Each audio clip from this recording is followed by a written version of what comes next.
ñu jaajëfal leen bu baax a baax di leen rek nuyu si seeni iti xew-xewi ni jamono tàmbalitina mu doon programme bi nga xamante ne yéen a ko tàmmul seeni bopp mu doon seen programme bi nga xamante ne mooy doon seen programme yi préféré dañ dee jot commencé nag nit ñi dañ ci dee wax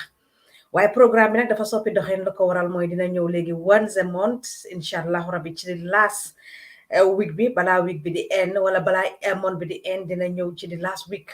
ma make myself clear rek si yéen ñi nga xamante ne yéen ñoo toppa mënatuñu koo def every week parce que wax dëgg ne yàlla jamono xoj nañu song nañu mun nañu te ñu bugg a daan te duñu ko nangu waaye nag yéen lañ koy may yéen ñi nga xamante ne saa su nekk rek da ngeen dee bëggee programme bi rawatina nag di ci jàngee ñi ci dee jàngee ëpp nañ lool moo tax nag mënuñu koo tëj ba tax nag wax dëgg ne yàlla askan bi ñoo ñu fal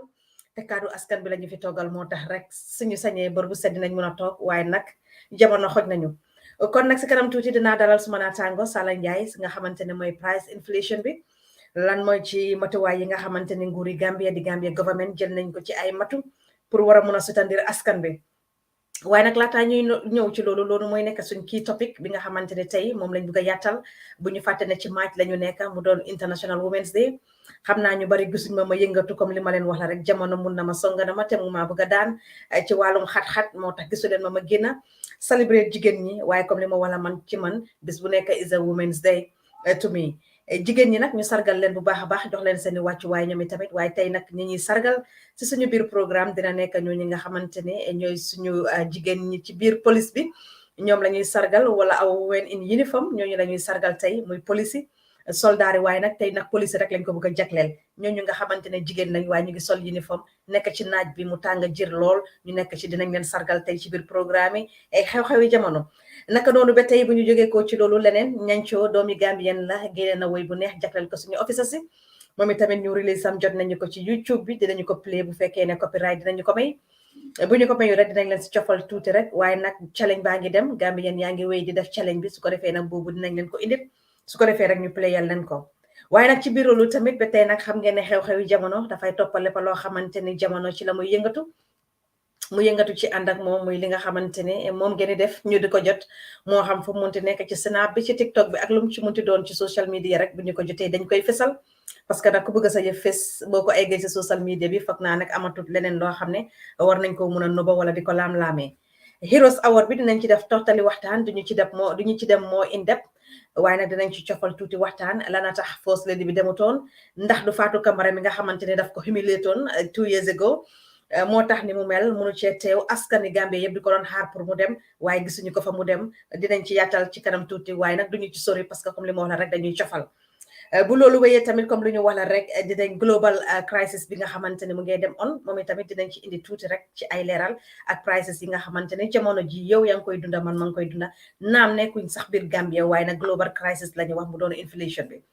li nga xamante ne tam mooy suñ National Assembly election si mu ngee dem Gambien yi bàyyi wuñ ko xel bu baax waaye election bu am solo la waaye nag suma naataango dina ci gën a yaatal ki nga xamante ne mooy Sala Ndiaye mu ngi woon ci ground bi ñoom a gën a mun a indi ay leeral ci loolu te xam naa ne loolu lañ koy njëkk a ibee laataa ñuy xuus nag di yaatal li nga xamante ne mooy suñu main topic bi tàmm ngeen kanam bi miin ngeen baat bi Eva la fii ci Voice Out Digital ci kaddu askan bi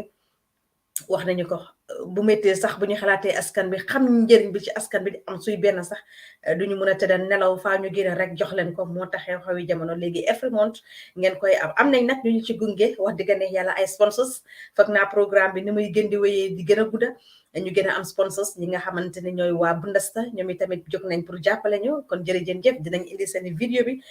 next month incha allah rabi waaye nag kenn du ñoom waa Excel Financial Service ñoom it ba tey gunge nañu ci wax teg nekk ñoo xamante ne sponsor nañ xew-xewi jamono ñoom it tamit ñu ngi leen a jaajëfal di leen rek after weeru koor seeni promo vidéo dina pare den su ko defee rek dinañ ko teg laata programme bi di ñëw ñu jaajëfal suñu jàmbaar yi fi jaar nag muy Jaliba Kuyate Sambu Suso ak ki nga xamante ne mooy Friki Jow ci woy bu neex boobu nga xamante ne amal nañu ko kon ma seeti ndax Sala pare na su ko defee rek ñu mun a yaatal géew bi Anti Yaasin bu fekkee pare na moom it dinañu join bu ñu fàtte ne ñu ngi ñëw ci weeru koor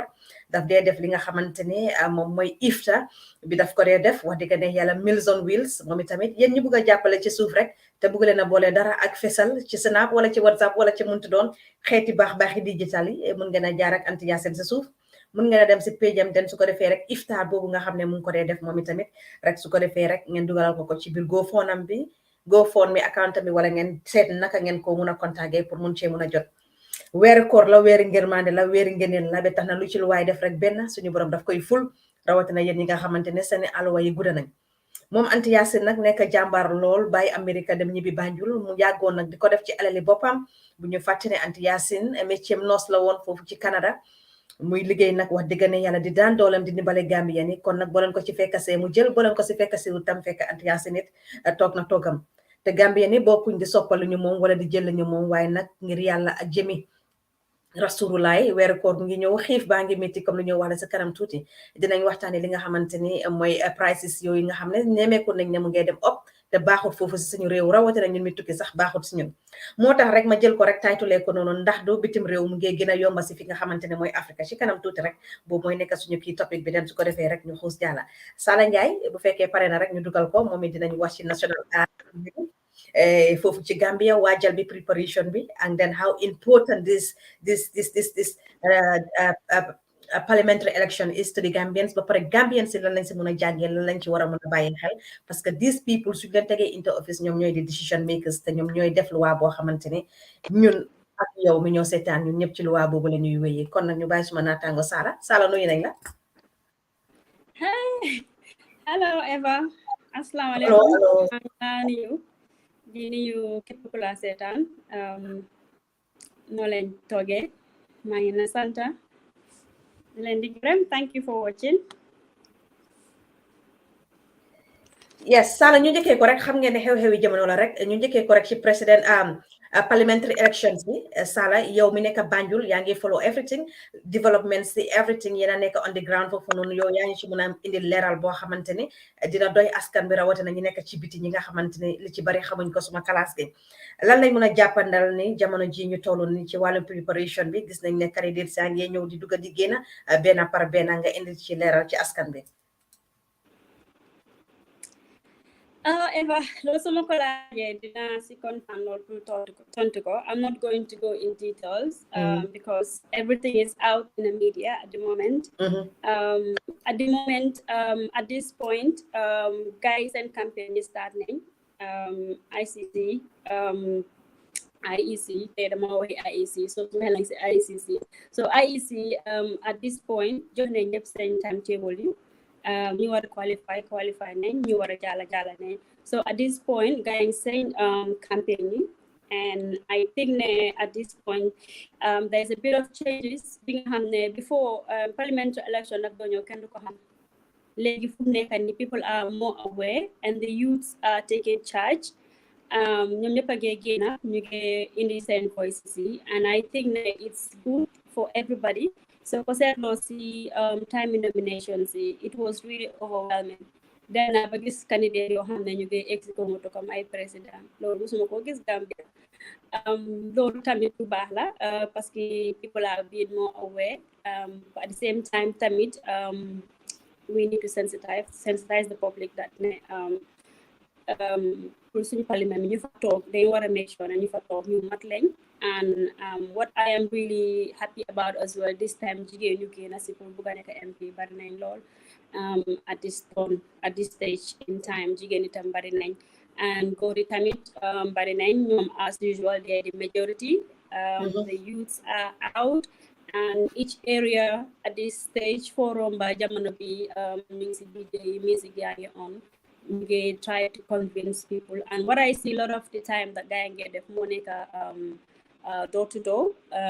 you see people going into people's houses trying to convince them lu ma sa jaaxal this time around dañoo dem deliver maalo wala déedéet because time elections moom fuñ nok sa buntan la gis ñoo xam ne ñu ngi joxe ay maalo ay xaalis but this time around I didn't see that happening everybody is doing their campaign at this stage and I think that hopefully it will be another free and fair hopefully this time around in April so timetable we could make I think it's between 3 weeks till the elections so we're looking forward and hopefully the youths will come out and vote and choose the leaders that they want them to represent in the parliament because parliament mom nekut place jahan that's where most of the decisions should be made and I think let's put the right people there on board you know and you represents in areas in Jogé and all that so I think everybody they're selling their agendas and I think nit ñi tamit ñu ngi déglu ñu ngi seet kan nañ ko jox some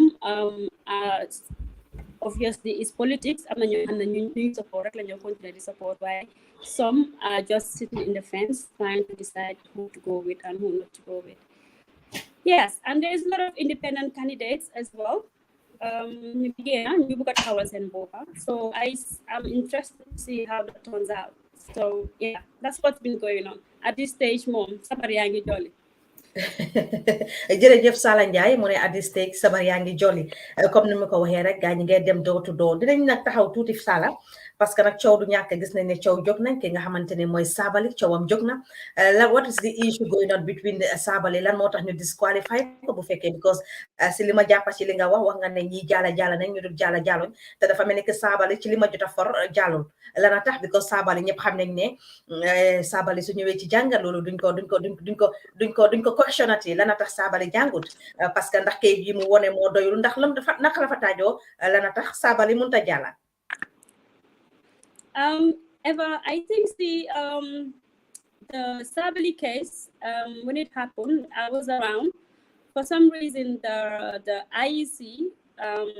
they rejected Sabally. New submit saying nominations yep. Then they want you them new the next day. Why mom the same phone talk on the spot for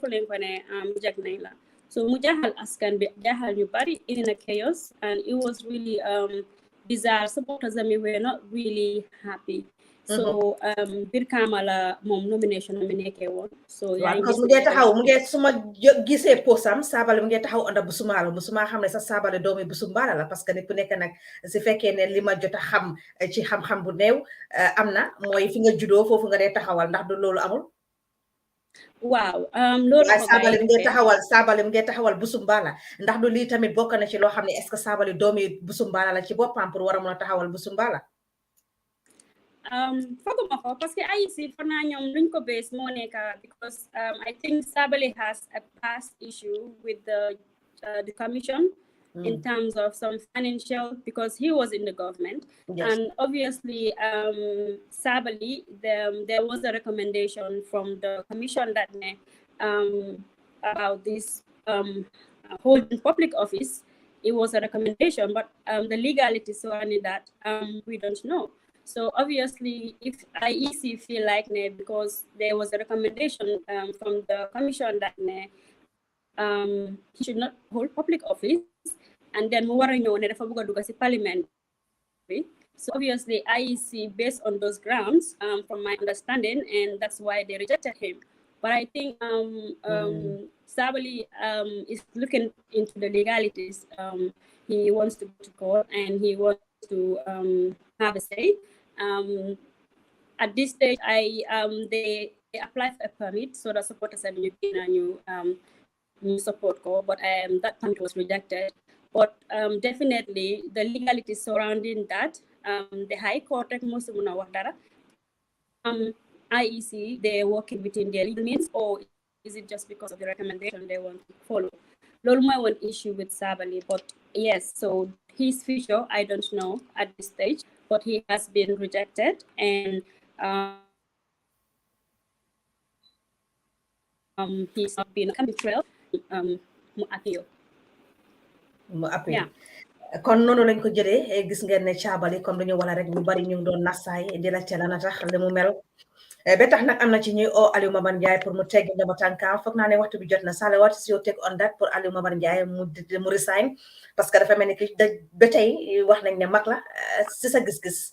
ndax Alieu war naa resign suñu papa dadi Alieu Mamad Njie ndax war naa resign ndax ba tey war naa mën a carré woon resigning, I don't think I'm resign wala boom resign in a way because okay he is aging but I'm lumun munko ala munko def. So at this stage we don't expect to see Alieu Mamad Njie everywhere in the field making decisions. Even the case Sabally ñepp ne mom mo don joxe decision bi the officer bu fa nekk mo joxe decision. I don't know if he has an influence or not. But for him to resign or retire, maybe 80% yes, I would say. Because at the end of the day, IEC send blunders, you get buka bari nak. Digant election I mean mistakes and it's not excusable. And if he cannot fix his institution, maybe yes, he should resign then. Because you am a whole national body bo hamne. Every time he can hurry, make a job court, couldn't win. What do they even have in place? Do they even have a legal team in-house? I wonder. But I think, yes, if he cannot fix it, I mean, to them not call a job, he should resign then. I mean, yeah, that is something that he has to be honest about. Because IEC tamit,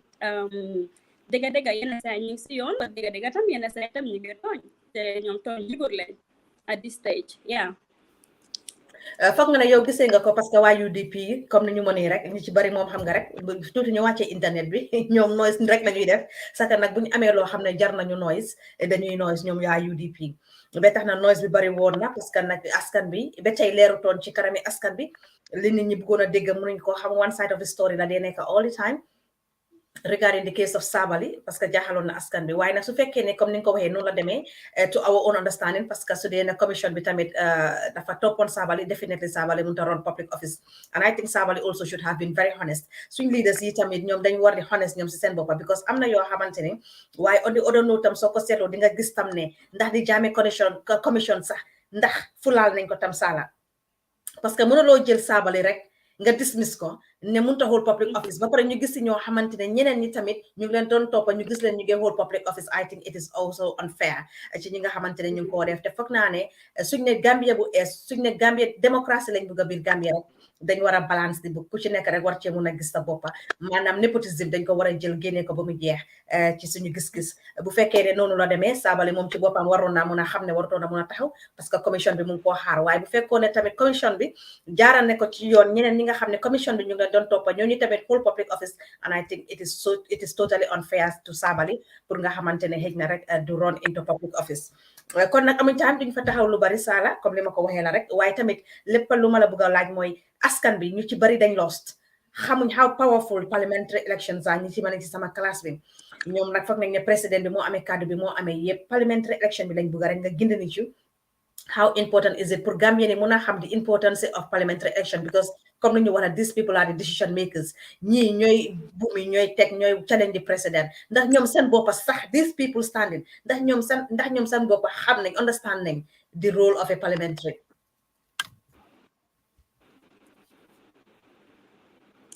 On a fair note, Eva, I think loud and clear. I think they do. They understand the importance of being in the parliament. Like I said earlier on, they youth in Gambia. So you say nominations, new barrier, 3/4 they're all youths. So I think they're frustrated. They want change. So I definitely I'll give them credit for that. They really want something positive, percent area. I mean, going back experience. I mean, the kind of caliber we have in the parliament,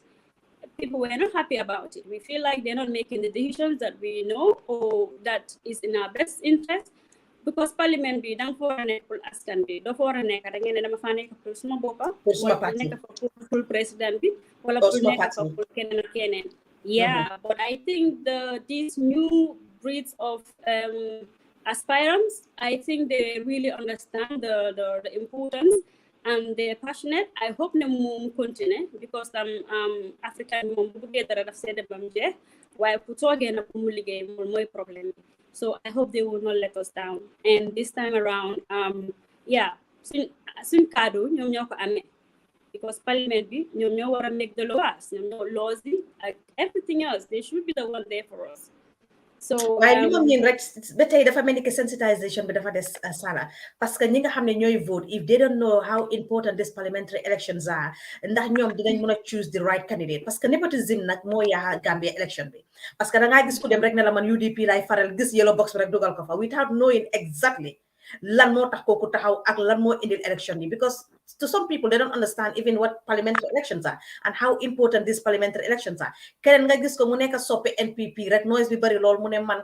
naa make sure ne UDP duñ fi toog mu dem rek gis NPP gré rek mu dugal ko fa and I think also our leaders ñoom tamit ñoom ñi nga xam ne ñoo war a mun a taxaw dañ war a sensitize people bi pour wane na mun a xamal ne ñii ñoo amee seen kàddu yi su ko defee ñoom tam dinañ mun a choose the right person because tamit comme dañoo wala rek suñ demee ba nga xamante ne choose nañ the wrong people dañoo start out from zero Sala.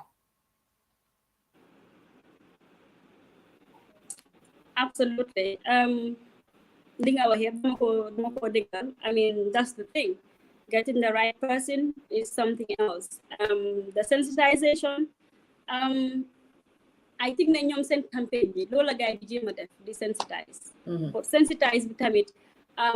I think ne it's more for ñoom pour ñu win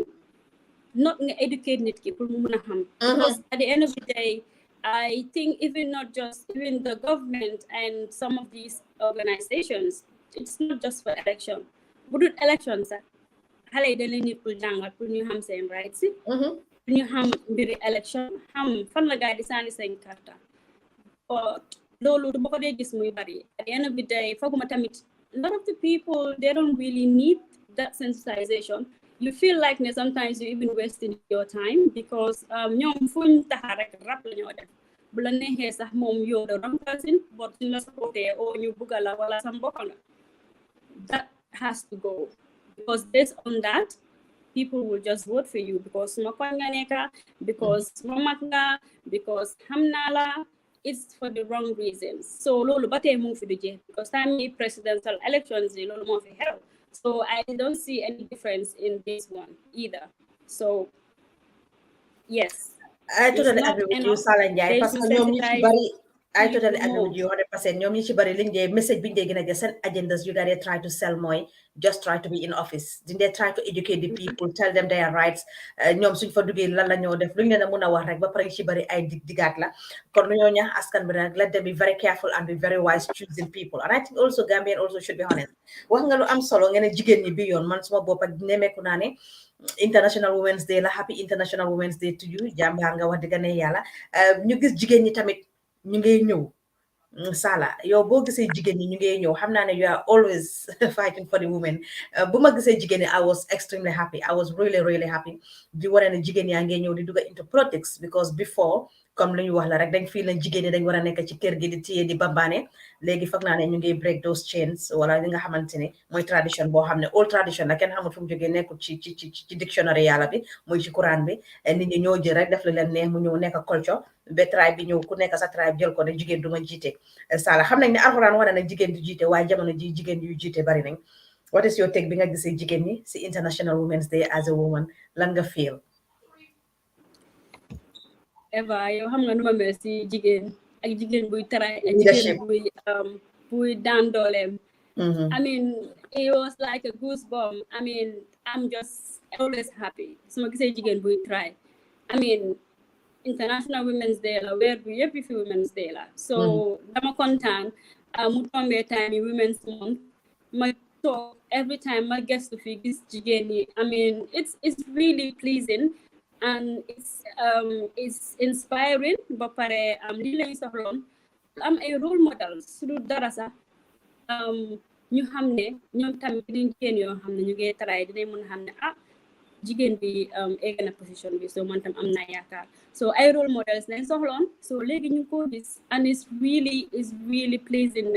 it's happening it's starting to happen in the Gambia women are really striving to be the best in everything that they do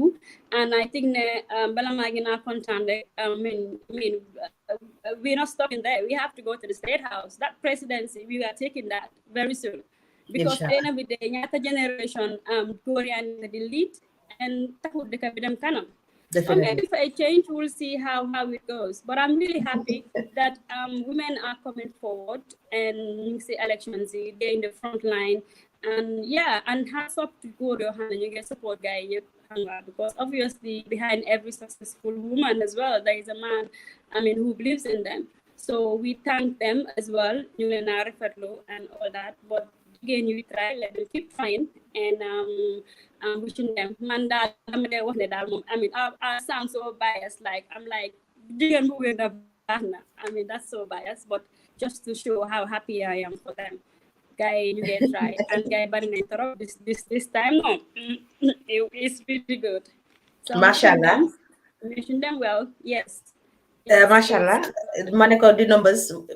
we're impressed wax dëgg ne yàlla bu ma ko doon seetaan moom suma bopp I was so impressed gis jigéen ñi mu ñoo gën a ñaax ndax du moo tax sama ñàkk a jot ni parce que mun naa dugg ci politique bi mun naa ci ne gannaaw Barrow mun naa lead nit ñi rek man mun naa nekk président jam dëgg neexul te xam naa ne soo doon ma joxee seen carte yi sax doo leen ko réccu parce que man maay tane Barrow mii ma gis district président man maa koy tane parce que wax dëgg neex yàlla li ngeen bugg laa leen a jox li ngeen bañ laa leen a xañ kon jigéen ñi nañ gën a takk seen digga saala ñu ñëw waaye gis nañ benn vidéo boo xam ne tam mu doon trend mooy journaliste boobu nga xamante ne laaj na kenn ci ki nga xamante ne mooy di aspired candidates waaye comme li ma wax la di attitude against Sala di Gambian attitude ñu seet rek ne nañ mën a am vidéo bi den ñu play ko dina recall sa mind ndax foofu journalist bi moo wrong ndax journalist bi was trying to humiliate that guy comme ni ko ñeneen ni bindee ku ci nekk sa gis-gis nga am nag ndax the guy should have been prepared himself more bala moo ñëw Sala foog naa ne I guess ne understand nga vidéo bu maa wax noonu ma seet rek ndax dinaa ko mun a gis fii nii yëpp si parliamentary election bi la doon happen noonu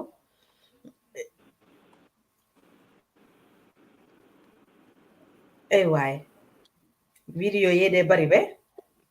ñu ngi jégalu nag askan bi so dañ ñoo toppa rek yéen a ngi jàkkaarloo Voice South Digital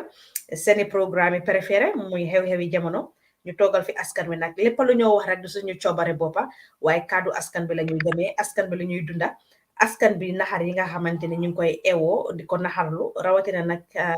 ñu koy fësal ci social media bi ñuy gëstu nag bu baax a baax a baax vidéo baa ngi ne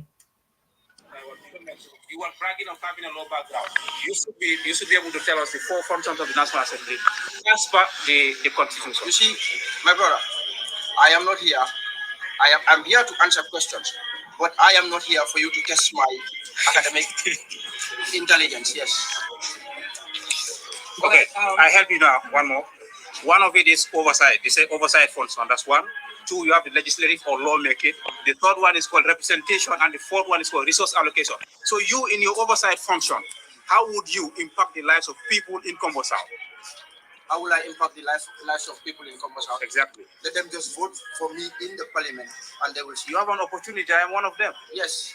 If you are able to convince me, you have my vote straight away. That's or you want to squander the opportunity? You want to lose it up? That's up to you, my brother. No. Sarah, one more time. TikTok mom ken momu lena. You are bragging of having a low background. You should be able to tell us. Journalist, you were bragging of having a law background. Should that be a question for a journalist? Parce que journalist itamit léegi-léeg suñ leen waxee ne am ngeen kaddu pour mun a def léegi-léeg am na ci ñu mun a fuy nag am na ci ñoo xam ne nag dañ fo ne suñ ne journalist la rek ñoom they are above the law wax dëgg ne yàlla Sala what is your take bi nga gisee vidéo bii nii It's to really go funny. to both sides to the journalist, because journalist, the first question Abinunko put was absolutely wrong. Bragging. That's his choice. If you want to brag with it, let him do it. It's really funny, actually, Eva. That me reminds the presidential election. We had a similar incident. And by the way, Sala, So, don't want to ban journalist la won ak ban media house la won tamit. Pour ñu mëna xam rek ñu I mean, I can't remember. I just see the video going around. I'm not sure because they didn't February one, so they were asking like the questions. See, time nominations will just at the gate, I think, when they finish. And it's a normal process. When you finish submitting your papers, I mean, usually every candidate will go and answer questions. I mean, to the journalists, because journalists ñoo fa nekkal askan bi nekkuñ fa. Understand nga? So I think that guy was a bit short-tempered. His name is Lamin, isn't it? The guy is called Lamin. Yeah, I'm not even sure, to be honest. Yeah, Lamin la tudda. No, xam nga Gambia Lamin yi ak Fatou yi su ngeen ci génnee rek Gambia jeex na. I think this Lamin and these Fatus, this Lamin and these Fatus, they are troublemakers. That was short-tempered. I think what happened was they forget a bit over defensive. Then collect the Munuta Tonto. No, sorry. It's not my apologies. His name is not Lamin. His name is Honorable Boubacar BK Kole. Honorable Boubacar BK Kole. No, not to that. There we go. Sorry, Lamin. Sorry. Lamin. My husband's name is Lamin, so don't be offended. Yeah, I think I was just angry. I mean, because they go like dum hamud dum sukumu no tontu do ko indi hulo, and I mean, you want to represent us in the house. At least we expect you to be a little bit knowledgeable. Thanks on anybody kunyo like, I mean, talks the parliament before we didn't allow the laka angle you joge primary 5. But not primary 5, so for the dictionary angle like they laka. Parce que legi nga indi yo xamne yo sa bop oro na ya nga struggle for pronounce ko. Why not just use the simple ones? Well, exactly. But I think he understood the question. He just didn't have the answer. So I think journalists with them sometimes, yeah, he was a bit pushy, but sometimes so the follow answers because of that law, it's on to free words, more journalists with time go further, go bring back to Lumbohon, Lumneka, professional and all that. Imagine a book of them talks the house be hamulosa, a basic thing that you said you believe in. So yeah, I saw that. It reminded me of the presidential election. There was a similar incident. To answer question. So this is just another one, and I think we should be patient if we want to hold public offices. Luneka, I mean, not just Lingaham, why your attitude really matters. So I think with that kind of attitude, to be honest. So you also the journalist, what about the other people that you're serving? So I think he was that was not justifiable at all. Well, one might don't take to the video more one to the journalists, because coming being a journalist doesn't mean that you also yourself you are above the law. I'm codes around then ethics. You have to throw a question to whoever you are meeting, because respect is the key in whatever one is doing, Saranyai. Because your journalist is so big respect danga do demand on. You know, you're supposed to just about respect questioning throw to the people. Yes, it has to be tough. It's in Hangene man buguma question was soft. It has to be tough. It has to be, you know, what people want to hear, not what you or that particular guy want to hear. Nim don't hear brag. I think he was wrong. Because if I can mom law study degree la am in law, let him brag. That's what he wants. Gambians ku nek rek lolu nga di hajane o man lila study lila am, but to put it into practice that they nek lo xamne it can be a bit challenging and then a bit difficult. Putting it into practice fofu lañ la challenging nak pour mëna xam. One journalist bi fofu rek la mistake because mu ngi melni daf ko don topo wala mu am ko xamne daf ko yone xam nga léegi-léegi ngeen tok ni ñuy waxtaan yow nga am cadre pour wax rek nit yobante la yow nga dem li nit ñi di wax yow yaay try pour emphasize ko waxuma ne loolu la wax waaye I'm just giving an example. So fofu rek la gisee di error bi nga xamne journalist bi def na ko waaye overall journalist bi lim ko wara mëna laaj na ko to the guy himself comme li ñoo wax la rek respect li ma waxoon journalist bi la parce que au début ñoom la gisee la laa oowee yow mënuloo ñëw bu nga fee toogal askan bi te I think this is Gambian majority of Gambians seen attitude si nii la mel Sala ñoom dañ fo ne suñu jiitee rek ñun ñoo leen war a doga ñoom seen boppa they don't understand how moom su fekkee ne mu ngi claim ne moom dafa am like a degree or in law for now war na moo understand fully the rights of the people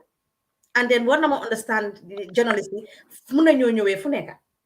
so moom foofu noonu si boppam comme li ma la resaajam dafa des benn ba pare ndax du tamit Sala parce que suñu amee président boo xamante ne amut mérite amut any form of like education boo xamante ne jaadu woon na mu dugal ko into that office waaye Gambian the mentality 90% of our Gambian population buñ am mooy yàlla moo ko fa teg ndax du moom tamit loolu la ñëwee in mind prépare boppam ne yàlla moo ko fa teg xam nga dis yàlla moo ñu fi teg bi there is a mixture ñun julit ñi si suñ boppa Adama Barrow yàlla moo ko fa teg because ñëpp xam nañ ne su ñëwoon ci yoon ak ci dëggu pour ñu war a mun a taxaw select based on merits Adama Barrow will not even be a wheelbarrow pusher. He will not even be a wheelbarrow pusher, a driver or whatever. Why not that do mom tamit confidence bobu la because if Barrow can run the Gambia Sala every time and they can hurry feels that ne mun na ko run fofu la diga bi tajo. So hek na koku tam lolu moko may that confidence pour mu wara muna ñew without doing any research and I think it's absolutely wrong. It's good ne legi ñu leena challenge su ko defé next time su ñew dinañ prepare. Why secondly mom tamit su ci xamuton dara hek na dafa feel ne because day one bu Adama Barrow don ibi booksy everybody knows that he was lost. Why take gradually Barrow is not lost anymore because tay mu ngi ron deka bi mu ngi tok jangana sora nañ ko ñi nga xamantene ñom ñoy di educated or those with merits ñu ngi tok ci borom diko jappalé ki tam hekna loolu la believe ne suma démé tok I don't need to do xam nga lima dé wala rek sometimes they tend to be a little bit lazy ne oh when I'm into office the brain people will be behind me they will be surrounding me they will do the job man dama just run the office la du loolu motax tam ku bëgga ñëw rek tok parce que when you have a leader a president who is not fully educated waxuñ ne Barrow is not educated but who is not fully educated Sala pour ñi nga xamantene pour apparenté yek karapi drivers ye ku nekk bëgga ñëw taxaw ne dama nekk li daf dé yomba parce que nak wax dëgg ne yàlla li fa tek Barrow is very cheap nañ waxante dëgg rek la yàlla bëgga so hek na loolu motax sama classe yëpp di am fit waaye su fekkoon koo xam ne dafa ñëw with a PhD degree yow bala ngaa ñëw dangaa ne kii PhD la am man dama try pour am doctor's degree pour war a mun a take that sit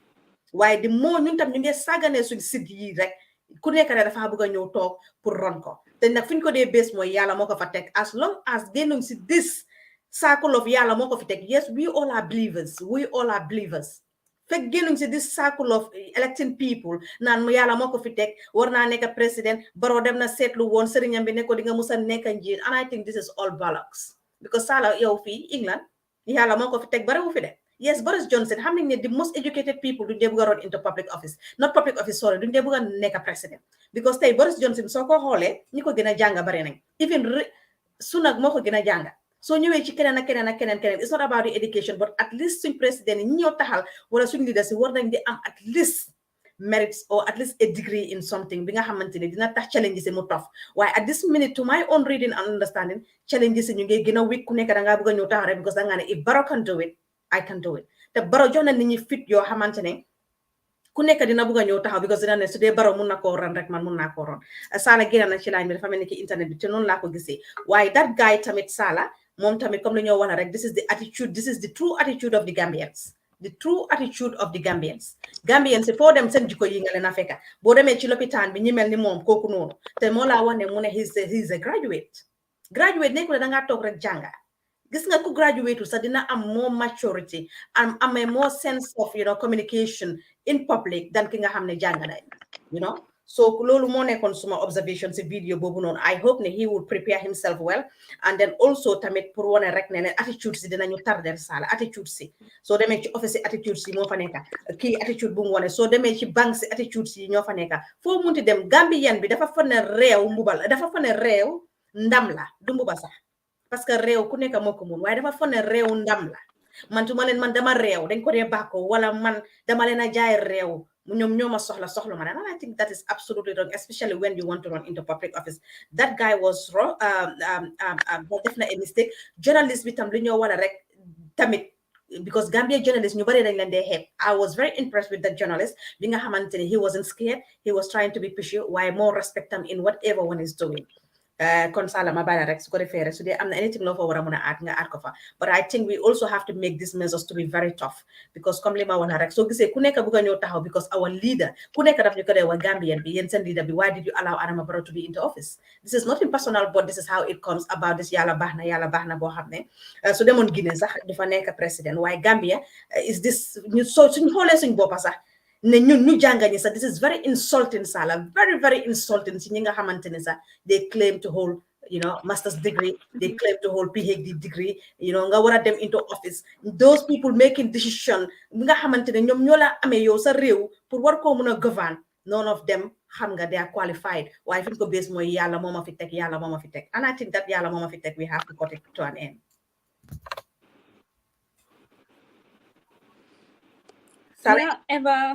Yeah, Mangadega. I think the attitude, yes, you're right.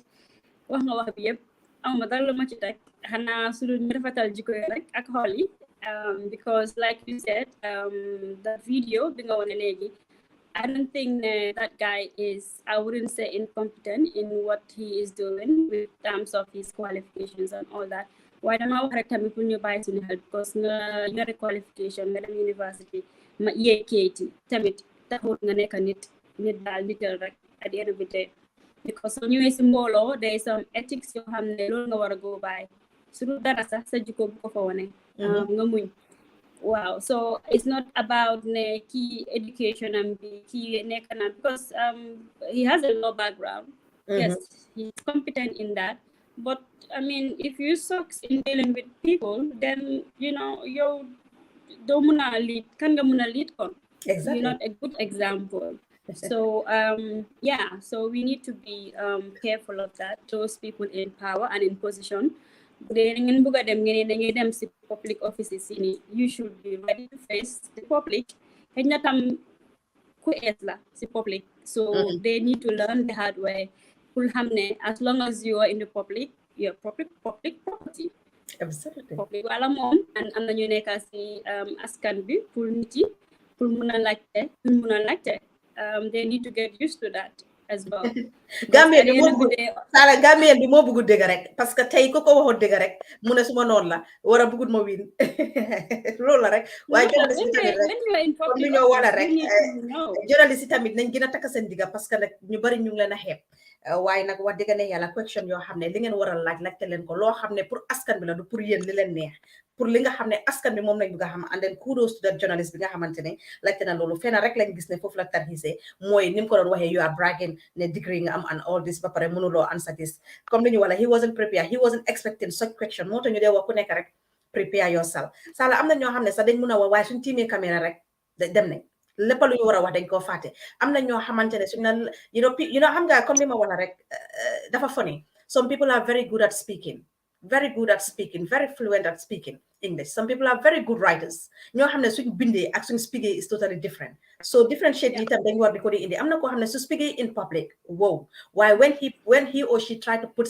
it into writing nga xeeb ko so yi yëpp nekk na loo xamante ne tamit ñu bàyyi ko xel waaye comme dañoo wala rek no excuse wax dëgg ne yàlla bu ñoo gën a Sénégal def seen research jamono ji research jàng méttiwul nga def sa research ñoo expectal anything mun nañ laa laaj anything nekku ne lu la neex rek lañ leen laaj no those days are gone and then léegi digital era lañ nekk léegi soo toogee sax yaa ngi seet sa naataango yi lu ñoo def nga bëgg a def ni mu mel su fekkee ne li ñoo def lu baax la Sala foog naa loolu moom parliamentary election bi jël na suñ time bi de 43 minutes we've been on that issue so léegi ñu move on ñu jël break rek ma ne ko poliso ñu salut leen dem ak ñancoo music video bu ees bi nga xam ne génne na ko Sala yow laay bàyyi on den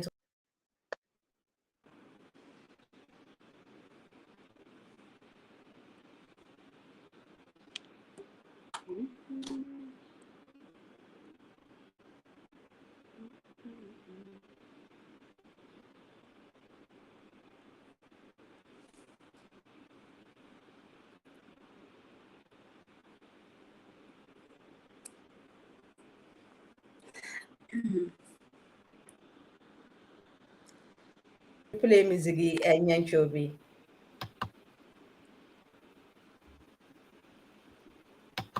ngeen may ma rek ma seetal naa ko mën a share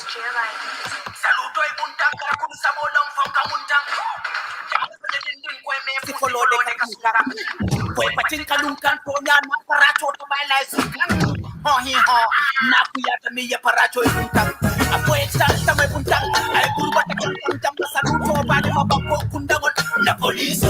konsal salut ta mai puntang ay kurba ta kan jamba saluto ba ni mabako kundangon na police konsal salut. Ayuadiwa police onule. Wayo saluto salima baba. Yamaro luleo baba Salma Ayuai oh police olulele Wayo yo saluto salima baba Yamaro luleo baba Salma Ayuai oh sodaro lulele Parado saluto salima baba Yamaro luleo Konde police ole la o ma fo police kurumo. Konde soja ole la o ma fo soja kurumo. Jamba saluto. Bakonya to tadu no dembe la kan ni fefe na tambe ya karaje. Soja kunda no kulia ta jaw ken ya lan tenyi kan ti talaje. Ni jama salo masia jame kono bari parato manya na kelaje. Sioni nyuto jira ta koti je jamal telo na Sarah. Sala Ndiaye. Yes, there, mana dega. Waaw kii nag muy ñanco xaw ma ndax xam ngeen ko xam naa ne nag wax dëgg neex yàlla dégg nga sosi sax waaye xam naa dafa setul rek moom ñanco nag génne na li nga xamante ni mooy music video bu nice génne music video boo xamante ne mu ngi ko jagleel police yi man nag bi police yi jigéen ñi rek laa ko may wax dëgg neex yàlla ñu gis nag ci biir video bi moom ñanco I'm just gonna play the video while I'm doing my analysis dama ko def mute rek dama bañ YouTube mute suñu vidéo bi wax dafa métti ngis ko nag mu sol fa suñu uniforme bi wax dëgg neex yàlla moom si boppam he was looking very decent vidéo bi nekk music vidéo bi nekk lu nice nga gis suñu uniforme bi wax dëgg neex yàlla I was really impressed moom ñanco mu gërëm police yi jole leen jukkal woon leen ne le salaire bi bariwul waaye benn tey ñu ngi génn pour tàggatal askan bi ñu ngi génn pour protect askan bi moom tamit mu gën a ñaax askan bi moom mi nga xamante ne mooy ñanco pour wane ne tamit duñ suñu ennemi ñu ne tamit nañ try rek ñu leen dee jox respect I think the message well it was just spot on bii nag is my favorite outfit of the year honestly ñanco def na a very good research si sala comme lu ñu war a rek musique sa dafa ànd ak research def na a very good research mu ngi ñëw pour wéy gis nga ko bii tamit suñu uniforme bi national flag bi la jël def ko noonu si vest it was absolutely standard music video bi was classic it was standard ba pare wax dëgg neex yàlla moom si boppam he look so decent parce que dafa rasta waaye tidy na up rasta bi yëpp parce que woy tamit sala dafa nekk loo xamante ne sooy askan bi dafa am sa look si matters dañ matters a lot so moom ñancoo moomu noonu li mu def nii dañ ko rafetlu bu baax a baax Sala Ndiaye parce que mënuloo ñëw askan bi nga ñëw look rough di yuutal di def yéena yoo xamante ne te tey ñancoo bokk na ci ñoo xamante ne turam mu ngi ci liste bi pour ñi nga xam ne dinañ bugg a ñëw ci Gambia Cultural Week bi music video bi tax na jox na ko dat lift na ko dat high because ñancoo bu ma ko doon meet he was a bit rough si benn programme la was it like Jalimadi la woon mu ñëw ni mu doon behave I was not into him waaye this time around won na ma beneen ñancoo boo xamante ne su ma ko joojoon wrongly boobu noonu sax judge naa ko right xam nga because tamit comme ni ma la dee war a rek nit ñi kenn moomu leen mun naa laa gis sa appearance loolu and I never knew that this is how handsome he is tidy up na boppam def na shave he was looking absolutely classic and standard sala ba pare music video bi wax dëgg ne yàlla def na si research bu yaatoo police ba pare moom tamit dafa mun stage gis nga ko feccaam yi macha allah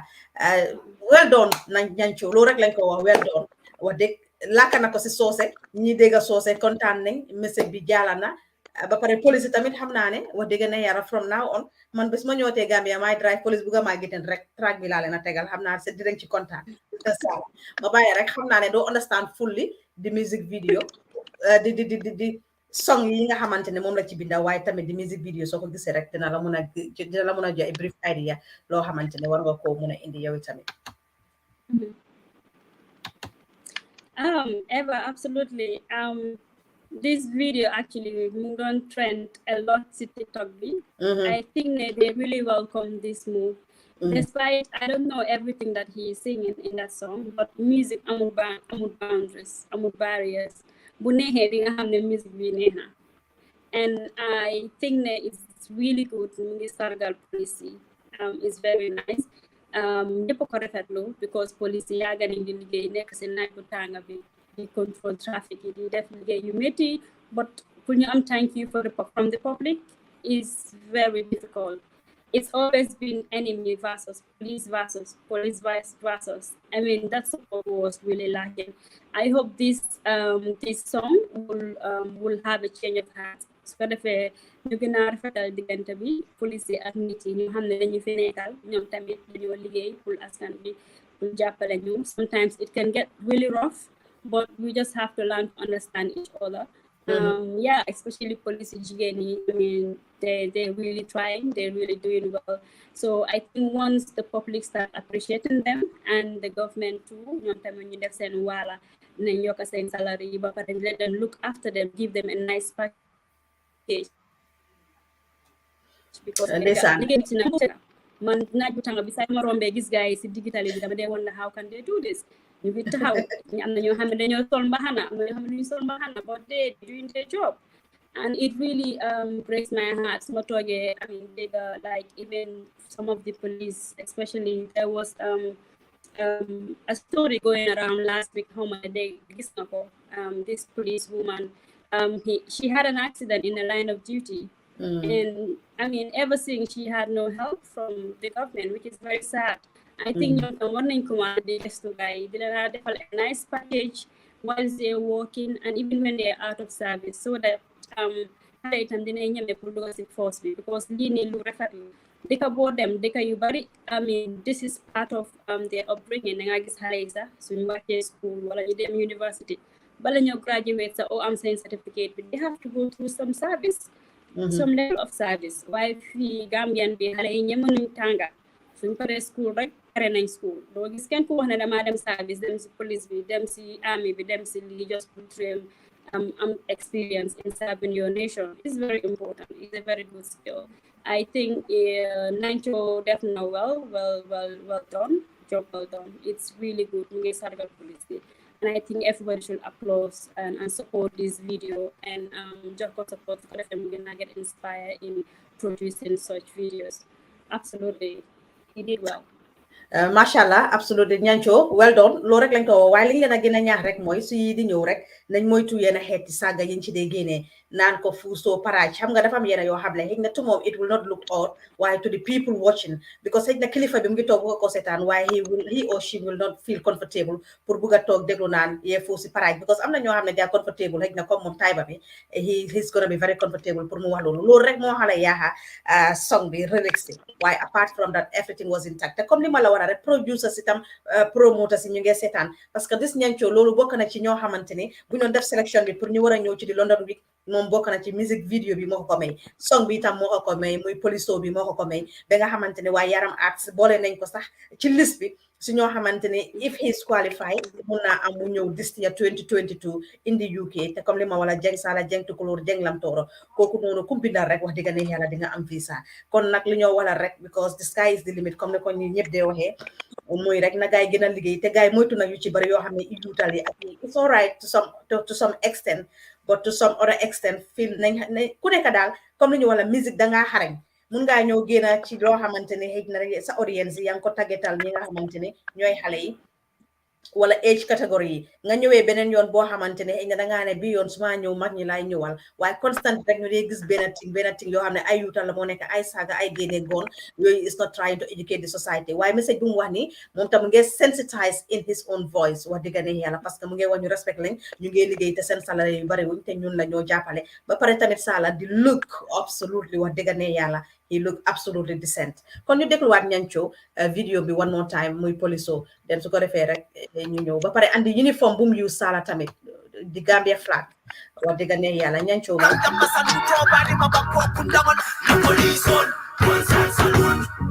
ayuaniwo polisolule wayo saluto salima baba yamarolulewo baba konsaluma Ayuari oh police olulele. Oyoyo saluto salima. Baba. Yamaro leo. Baba. Fosalma. Ayuari oh soñalo olulele. Parado saluto salima. kon kii mooy ñancu rek ñu bàyyi leen time ngee dem ñuy gën a ñaax tamit suñ DJs yi Sala they also have a role to play parce que media bi we all need each other Sala parce que DJs yi tamit have a role to play here pour ñu mun a fesal ñancu liggéeyam parce que nag dafa dugg studio laahu fay xaalisam def lu nekk gis nga uniform bi he spend a lot of money and Gambians si duñ des sponsor so DJs yi nga xamante ne ñu ngi ci radio bi ñoom ñoo ko mun a throw to the askan pour askan bi mun koo jël absorb ko to their heart su ko defee rek parce que nit ki li nga bëgg di déglu all the time rek soo demee dina la neex nga koo déglu yow soo toogee di ko woy sax doo ko dee tey parce que man nit moo ma ko woon sax challenge bi and there are a lot of Gambian people are doing this challenge honestly on the TikTok Sala Gambians yu bari ñu ngi wax ne du leen dee support wante when the music is nice you don't even need to force people pour ñu absorb to it honestly because people bi seen boppa they love it parce que ñi nga xamante ni dégg nañ soose te soose nag wax dëgg ne yàlla dañ sot wax dëgg ne yàlla ñoom ñu ci bari génn nañ di wane solidarité not even solidarité waaye tamit dafa neex because man suma boppa dégg naa soose xam naa lim si wax yéen a ngay gis challenge bi fii nii tamit challenge bi lañ def Baba Yambaro lulewo Baba Walma Ayuari oh police olulele Oyoyo saluto salima Baba Yambaro yéen a ko gis TikTok bi moom wax dëgg different people send nañ ma ko sax ñu ne man ma def challenge bi may leen ma mastangum di relax den dinaa ñëw def challenge bi parce que foog naa ne bu penn gisee bi gisoon nañ ma maa ngi def di challenge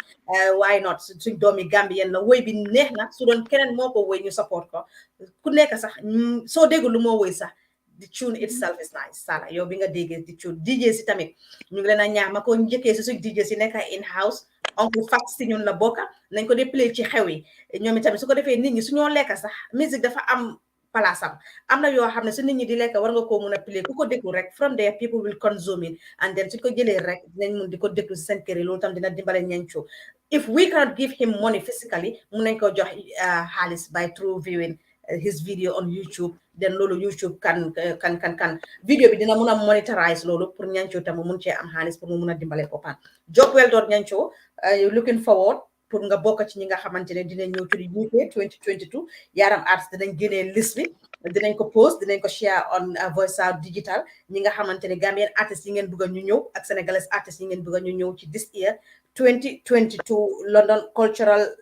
Weekend Gambian artistes yi nag dinañ line up yéen ñenay choose ku ci win rek ku ci sa lok nekk rek di ngeen ñëw parce que ñoom ñëpp ñu ngi try waaye tamit na nekk loo xam ne lu decent lu nit mun a xool la moo nekk parce que tamit wax dëgg ne yàlla ñëw fa di pon di juuxu di def yéena yi nit ñi amuñ time boobu te fii time is money kon Sala ñu move on buñ génnee ci ñanco bi ñu ñëw nag ci di Heroes Award Sala Njaay ah waaye police jigéen ñi comme ni ko ñanco waxee salutal yàlla bala maa dem rek ci Heroes Award bi Sala police jigéen ñi jàmbaar lañ te comme li nga wala rek kooku mu ngi deyee ci line of duty fi nga xamante ne mu ngi doon liggéey respect bi nag dafa des yaa ngi wane nit ñi dañ dee wàcca duñ dee bugg a liggéeyal seen réew parce que police yu bari amuñu respect parce que ñu bari tam dañ foog ne ñu amul hope ñoo nekk ci police bi waaye am na si ñoo xamante ne Sala when they speak when they write they are degree holders they just love it dafa nekk ni ku nekk rek ak métier bi nga bugga am na koo xam ne mu ne man I just want to be a police officer I just want to be a police officer ñoom sana saabali they were in the force. They were well educated, you know, high school products, graduates. ñoo xamante ni ñu strat lañ wàcce woon when suñ write yow sa boppa jamono yooyu laa la jamono Iqbal laa wa waxuma jamono suñ jamono yii de waxuma jamono TikTok principal yi de waxuma jamono TikTok principal yi de jamono Iqbal laa wax kenn ku jaar Nusrat high school xam nga Iqbal ak seen principal bi Sala fële nu mu tuddaati brown uniform ba nu mu tuddaati waaye dimbale ma seen school ba Sala Methodist mission ñi seen principal yi waxuma principal yi TikTok yi de waxuma ñooñu de seen principal bi naka la tuddoon Mr. Good waaw Mr. Good jamono Iqbal ak jamono Mr. Good nii laa wax suñ right di nga xam ne right nañ ba pare seen students te dañ daan graduate dem nekk ci military bi dem graduate nekk ci policing bi nekkul ne rek di empty barrels si ñoo fa nekk déedéet foog ñu balance ko parce que empty barrels itam su amee ñoo xam ne ñu ngi fa ñu ngi jàng am na ñoo xam ne they love challenges sala te no human being is perfect am na koo xam ne mu ngi starté week mun na moo dem mu overcome la sax by making it every day mu ngi seetaan mu ngi try to teach or educate him or herself waaye police yi jigéen ñi sala dama leen yërëm ñu ngi taxaw si ron naaj bi am na si koo xam ne tasee naa moom daala moo buddeeku mu ngi doxee from fu moo jugee ba si marché Banjul bi pour dem uti daala parce que daalaam bi moo buddeeku yëpp pour ñun I don't do bribe mu ngi sol uniforme bugga naa koo may pour mu jënda daala waaye tu man I see it as man ko doon bribe because daf ma ñaan suma daala ma ne ko high heel bi ñëwal su la emee rek ma may la ko te wallahi su ko emoon ma may ko waaye mu ñëw dugal tànkaam bi man I am a small size man size 3 sax dama koo sol xëjut te xëj na moom ngi size 9 parce que dapata la you know na dafa tay dox bu meyti bi mu ne ma sister maa ngi ko dégg mu ngi naan boosam bi nko nte loota janne de fonku ngo kan demi under that hot sun sala under that hot sun and still li gën a naxari mooy people disrespect them li tax léegi-léeg police they get agitated si yena si boy si especially ñun di holiday makers am na kenn kum jàppa Europe la jógee ñu bàyyi ko mu taxaw mu ñëw dafa fay moto mi rek mu toog he was very obedient semestre boobu moom dama fàtte lan moo tax jëluma turam lan moo tax jëluma dëkk bu mu jógee Saala ku am respect sax xale bu góor bu am respect mu ñëw bu ko police bi téye dafa fay moto mu ñëw taxaw muy déglu police officer bi sometimes nag I know dañ dee get onto our nerves waaye nag when they are doing right Saala parce que man gars yi jàpp nañ ma Denton Bridge and I was wrong man suma bopp am naa suma driving license but for allowing my son suma doomi mag bi mu drive without his license is wrong dëgg la man li ma doon try pour challenge mooy digital dama doon try pour use the digital system here ma ne ko foog naa ne su bindee turam nga type ko si seen apps di nga gis ne am na driving license parce que man fii tey Saala du ma dee doon ak suma driving license but suma police tobee su jëlee suma date of birth jël li moo jël wala mu jël suma number plate bi rek xam na ndax I have a valid license or not waaye to my own stupidity xëy na Gambia eggangu to that digital system agiwuma sax and then ñu ngi doon génn di dem mënuma ko war a neexal police bi because I was wrong te li ma doon wax make so much sense so ñoom tamit naaj bi mu ngi tànga and then drive fay ñu ngeen a disrespect si tali bi Saala can you imagine dama romba ñu ngi taxaw Denton Bridge nii benn taxi driver kenn ñaanu ko xaalis soldat ba nga doon def liggéeyam guddi la ñu ngi doon duga mu taxaw di check ne ñi di def check and I think this is what we need ñu def check because Denton Bridge Gambia benn bunta la pour nit mun a duga banditisme bi dafa bari so ñoom suñ la xoolee yenn saay sa luxi sa dañ dee mun a suspect so su la waxee rek ibil sa lii come on do it in an easy way waaye dafa am ñoo xam ne Saala dañ dee bugg a foog naa dee argue with these military people and then also am na ñoo xam ne ñu ngi amee meri Yaya Jammeh benn tey ñu ngi ko wàccee si police ak si soldaar yi rawatina si soldaar yi soldaar boobu ma jeexal story bi dañ romb kooku dafa romb man maa nekk si gannaaw moto bi taxi driver la mu saani ko xaalis ma ne ko gis naa la waaye police soldaar bi ñaanu ko honestly ak man maa nekk witness am ñaanu ko ma gis ko mu saani ko xaalis bu mu ko saani xaalis ma ne ko this is too cheap mu for ko Saala guess what ñaata la $10 $10 what an insult $10 la taxi driver bi dem how rude that is because soldat bi ñaanu ko waaye mu ngi woon ne xëy na ñii tuman li ma gis mooy that was very insulting ndax ñii dañ xiif wala seen salary mutut wala lii parce que yow fii man tey du ma romba police ma drobal ko £10 no way lan moo tax taxi driver boobu noonu defoon loolu pour war a drobal soldat bi $10 ma ne ko mu ne ma waaye sister yow gis nga ma man suma boppa ñaanu ma ko wa mu ne ma nag ku saani xaalis si tali bi mu yuwu ne ma jëlal dinaa jël mu ibi ko ma ne ko nañ xool te dama taxaw so nosy ma ibi ko suma kanam mu nekk $10 ma ne ko look at this is so insulting you know after moom si boppam sax xam naa ne mer na parce que li moo expect du woon $10 si Saala so ñii ñu ngi ci naaj bi mu ngi naaj you know ba pare seconde tamit Westfield foofu noonu Saala gis li tax gars yi day jël bribe ñoo ko xam so ñu ngi wane they are corrupt waaye tey rek soo ko xoolee ñu ngi taxaw suba ba ngoon lekkuñ naanu amuñ ndox lu tax duñ jël bribe Saala te ñi ci bari ñu ngi lekk face ali si restaurant bi soo bëggee lekk bi sa biir bi fees because mënuloo dem sa kër rek yaa ngi dëkk gannaaw biir kaama wala yaa ngi dëkk fële trafic bi may la ko pour nga mun a dem sa kër añi driver bu la romba rek mu def silly mistake nga bàyyi ko mu dem mu jox la benn $100 nga dem jënd añ it's not right but also pressure mu leen a push pour ñu mun a jël li nga xamante ne mooy bribe parce que comme li ñoo wala su fekkee ne government bi they are not doing much to look after these people, so su doon yow ak man la we will do the same. Because mënuñoo nekk under the hot sun. Drivers are so rude, some of them, not all of them. Dañ xamadi si ko police yi ba nga xamante ni sala benn police bu jigéen rek laa gis ko am caractère koo xam ne jigéen sa du la réyal te ana adora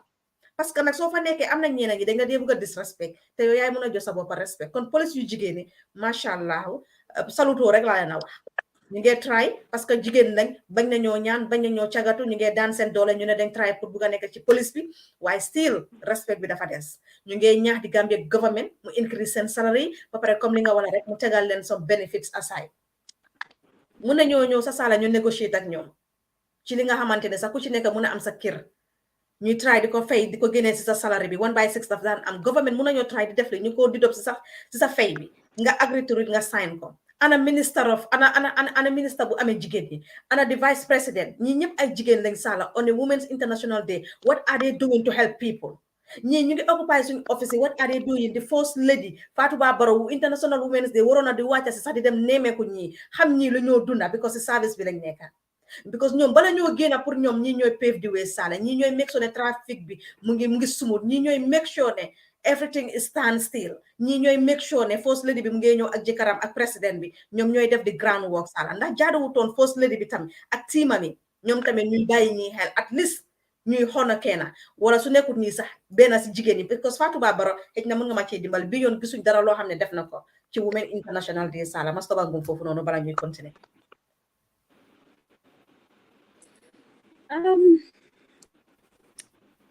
I'm not just the agree rek loo wax most of it.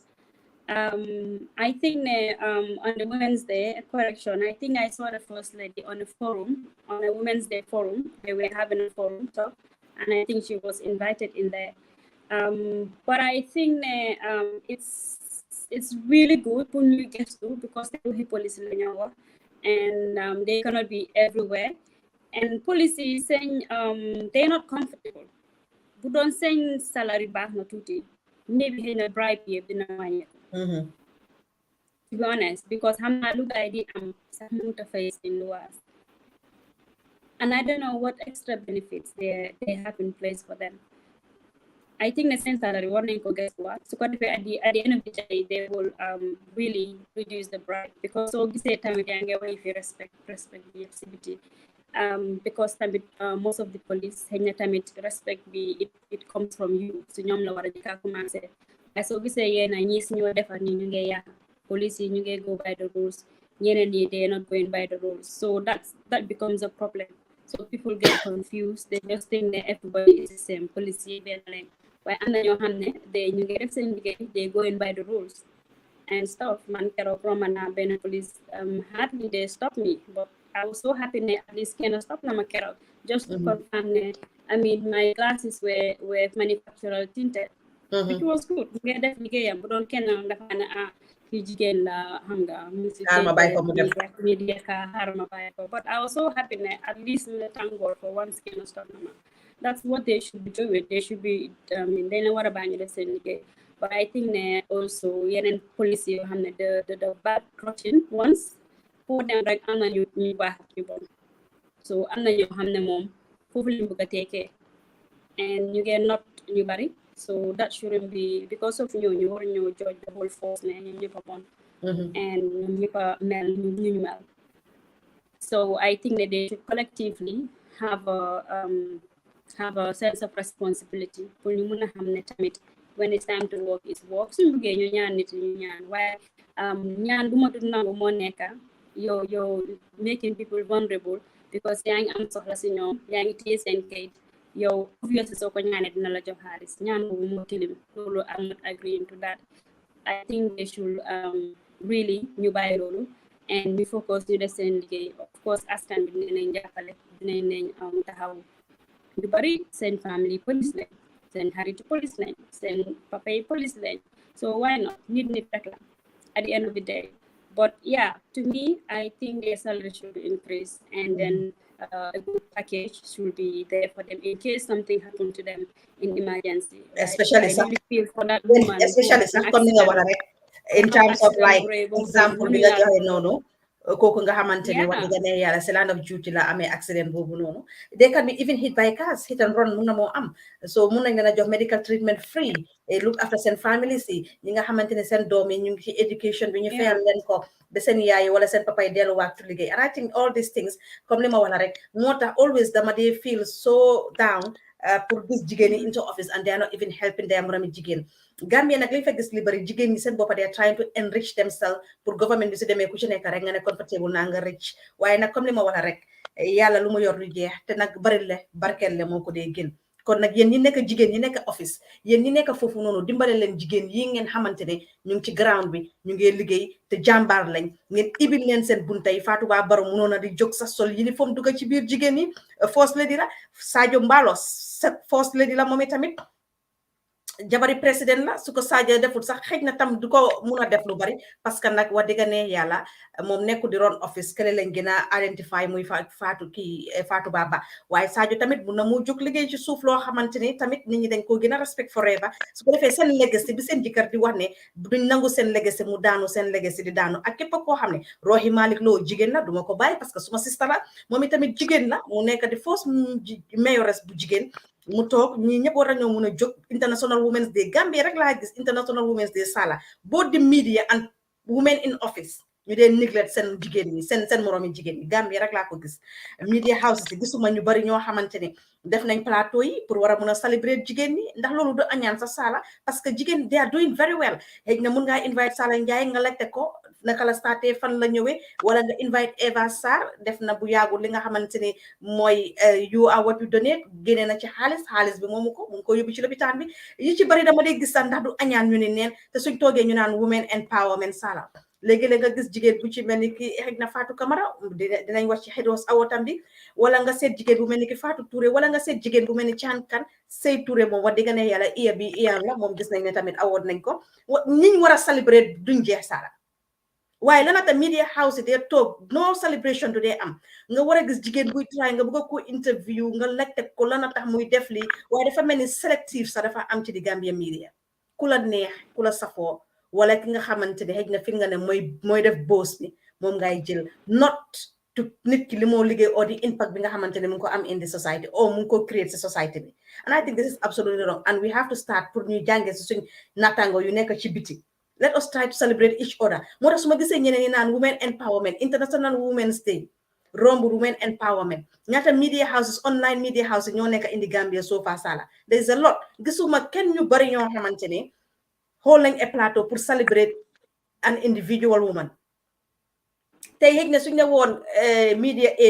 indi na Sala Ndiaye media bi indi na keneen media si indi na keneen jigéen ñi ku ci nekk di nga am sa force parce que they are doing very well even women in media they are doing very well and I think ne añaan bi foog ñu génnee ko ci suñ biir because mu ñoo sonal te mu ñoo gétté ku ci nekk fi nga munee nekk di fa béy sa war and you are doing wonders waxuma ne koo xam ne mu ngi forcé mu ngi fake askan bi non waaye koo xam ne mu ngi touch askan bi mu ngi aman impact in the lives of the askan foog naa ne International Women's Day worth to be celebrated kon nag Sala Ndiaye yow celebrate naa la mënuma laa celebrate nag parce que ñoo bokk voice and digital duñ mën a celebrate tante wax dëgg ne yàlla waaye ñun si suñ boppa tamit ñu ngi jaajëfal suñ jigéen ñi ñekk si biir team bi di liggéey ay jigéen yu xarañ lañ Sala Tida Badji ñu ngi koo bàyyi xel ci International Women's Day bi ma ne ko Xadijatu moom tamit yàggul bu ñu joonee ñu ngi koo bàyyi xel ñoom awa ñi ñëpp ci team bi lañ bokkoon ki nga xamante ni tamit mooy Empress Badji moom tamit ñi ñëpp ay jigéen lañ te jigéen ñi nekk ñoo xam ne suñu tiyee duñu bàyyi yu nekk jigéen ñu jàmbaare Sala ñu ne nag bala kuy laax di jaay dafa fekk ne rek sa waa kër dañu xeeful moo tax duñu ko jaay si biti ci kër gi lañu koy dooree bala ñuy laax jaay dañuy naan si kër gi lañu koy dooree gërëm ñu ñuy liggéeyal ci jigéen ñi góor ñi bu leen mer wax dëgg ne yàlla bési jigéen ñi la maaj lañu wax moo tax rek ñu njëkkee ko ci ñoom waaye di gërëm team bi yëpp Sala Ndiaye rawatina jigéen ñi nag parce que si weeri jigéen lañ ñëw Sala ma bàyyi rek dimanche dinañ celebrate women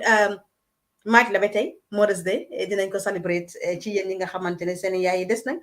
dimanche dinañ celebrate Mother's Day moo tax tey ñu toog nag wax dëgg ne yàlla bëggoon nañ ci ekkati waaye dafa mel ni waxtu duñu ko may kon nag Mother's Day in advance to all of you guys Thione Ballago Seck am na 1 years ci Bambel cey aduna gaaw na ba mel ni ki rek mu ma mel ni démbala woon last year Mother's Day nekkoon na Mother's Day bu wex ci Gambie ne si Sénégalais yi ci képp koo xam ne sax mu ngi ci Afrique sor jant bi West Africa bi muy génn aduna Thione Ballago Seck yàlla wonatuñu fa boppam ñu bari jël seen loxo yi taf ko si seen i gémmiñ fogoon nañ ne Thione Seck du musa génn aduna waaye fàtte woon nañ ne rek ku gën Thione Seck sax génn na aduna muy kooku nga xamante ne mooy nabi muy sangi-sanga yi di yonent yàlla Mohamed kon rek ñu ko ñaanal moom Thione Ballago Seck yàlla suuf sere ci kawam am na woon ci bàmmeel tey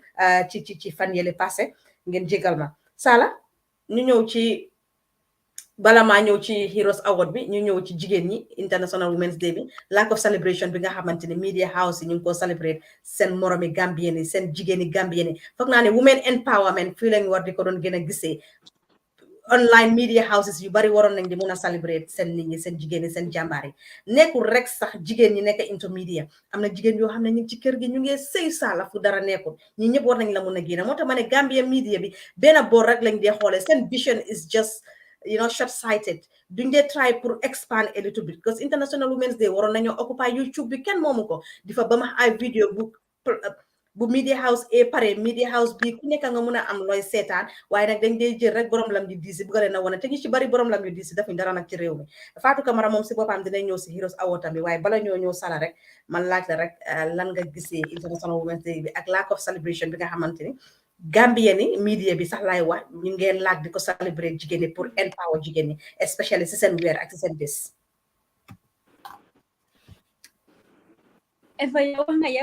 Women's Day ni ko waxee rek di commencé di la celebrate yow nii jigéen bu mën góor pour dara sax wane nga sa bopp at the end of the day jigéen nga te yaa ngi try and ñu ngi bokk liggéey bi macha allah liggéey bi rafet na te yéen a bëgg a dugg si diggante bi danga fas job danga ñaxa danga liggéey sa liggéey yi donc ak yi nga boole yëpp taxut te nga am sa kër boyorom so si yow laa ko liggéey and képp koo xam ne maa ngi liggéey ak ñoom ak jigéen ñi askan yi yëpp ak képp ñoo xam ne ñu ñëw follow saa yu nekk happy Women's Month and Day and happy Mother's Day in advance as well. Women's Day na soo ko déggee moo nekk weeri jigéen ñi ak bisi jigéen ñi obviously soo déggee ñu wax loolu tam empowerment comme ni nga wax yenn saay nag ñu caalit mu xaw a des yenn saay tamit ñu célébratante at the end of the day bu time bi jotee ñu def ko yenn saay tam dañ ko def si ron waaye tam suñu jotee ñu def ko si kaw ñu def ko si kaw and then you show ne appreciate ngeen each other balaa góor bi ñëw mën a celebrate I think ne suñu la war a commencé at the end of the day and like you said I completely agree with you media bi waroon naa gën a yëngantu ak Gambia media bi YouTube kenn moomu ko boo duggee ci ñeneen ñi ñu ngi celebrate ku nekk waaye ñun rek la suñu réew des añaan bi mu ñoo sonal de te wax dëgg ne yàlla mënumaa jël wërsëg Sala mënut a jël suma wërsëg bu ma nekkee 40 days suma biiri yaay bi si la yàlla na ma li may doon ak li ma du doon te nag ndax du may nekk dina next first lady kenn xamut yàlla rek a xam kon nag nañ leen celebrate tante ci ñi nga xam ne ñu ngi def ci loo xam ne ñu ngi laal askan bi ñu ngi ñaxa pour réew mi buñ leen dee nasagal buñ dee bàyyi ba nit ku dee ñu ko celebrate anti Yacine Diallo ñu taxaw si waroon nañ koo seeti waaw mu ngi def iftaar ñeneen ak ñeneen ñaa ngi try jigéen ñaa ngi try macha allah wax dëgg ne yàlla ñu wàññi xeexante bi su international suñu moom bu ñëwee ñun Gambien rek laa gis ne occupy yu YouTube bi waaye nooy si jàmbur la ñuy jël fàtte ñun suñ nooy célébrer réew yi jàmbur seeni ay jàmbaar ñun suñu jàmbaar yi ñu bàyyi leen ba ci nekk dee ñu naan ndeysaan li ma gën a naxari nag mooy boo netaalu woon a yàkkoo mo dangaa xaar ba ndeysaan yan na yéex toj buur nekkaatu fi ngay génnee ay netaam naan ndeysaan di ko tagga akamaa bañ boobu nag boobu man daf ma ni ma dee def Sala nit ki boo leen a dunda léegi rek sa status defal netaal la mu wone ko sargal ko cëral ko woneel ay baax baaxam tagga ko bu fekkee mun nga koo tagga bu amee bésam dar ko du la wàññi mu laa yokka rek kat nañu moytu loolu te Gambien ñi añaan dañ bari nag si jigéen ñi nañ leen célébrer tante rawatina weeri match nañ leen occupy media house yi bari nañ online media house yaa ngi trending Sala kon dinañ la fa bàyyi 1 hour laa woon waaye am nañ 1 hour 20 1 hour 30 dañoo close den ñu dem ci Heroes yow rek ñu dem si Heroes nañ fas jom I mean, you empower each other. Everything starts from us. International Women's Month, mo commencé ko women in the media. Mange celebrate everybody. Opposite lo Gambia media house, everybody jigéen ñu mo media house mo upper gori. And I really applaud them for that. And it would have been a nice opportunity for all the women owners to come together on a platform to celebrate each Obviously. other. Let us Because celebrate through each other. Darasa, we empower each other. Si ñun la moo commencé because xeex bi yëpp buñ demee si place yu góor yi nekka ñoom ñi xeexa ñun so si ñun la commencé so we have to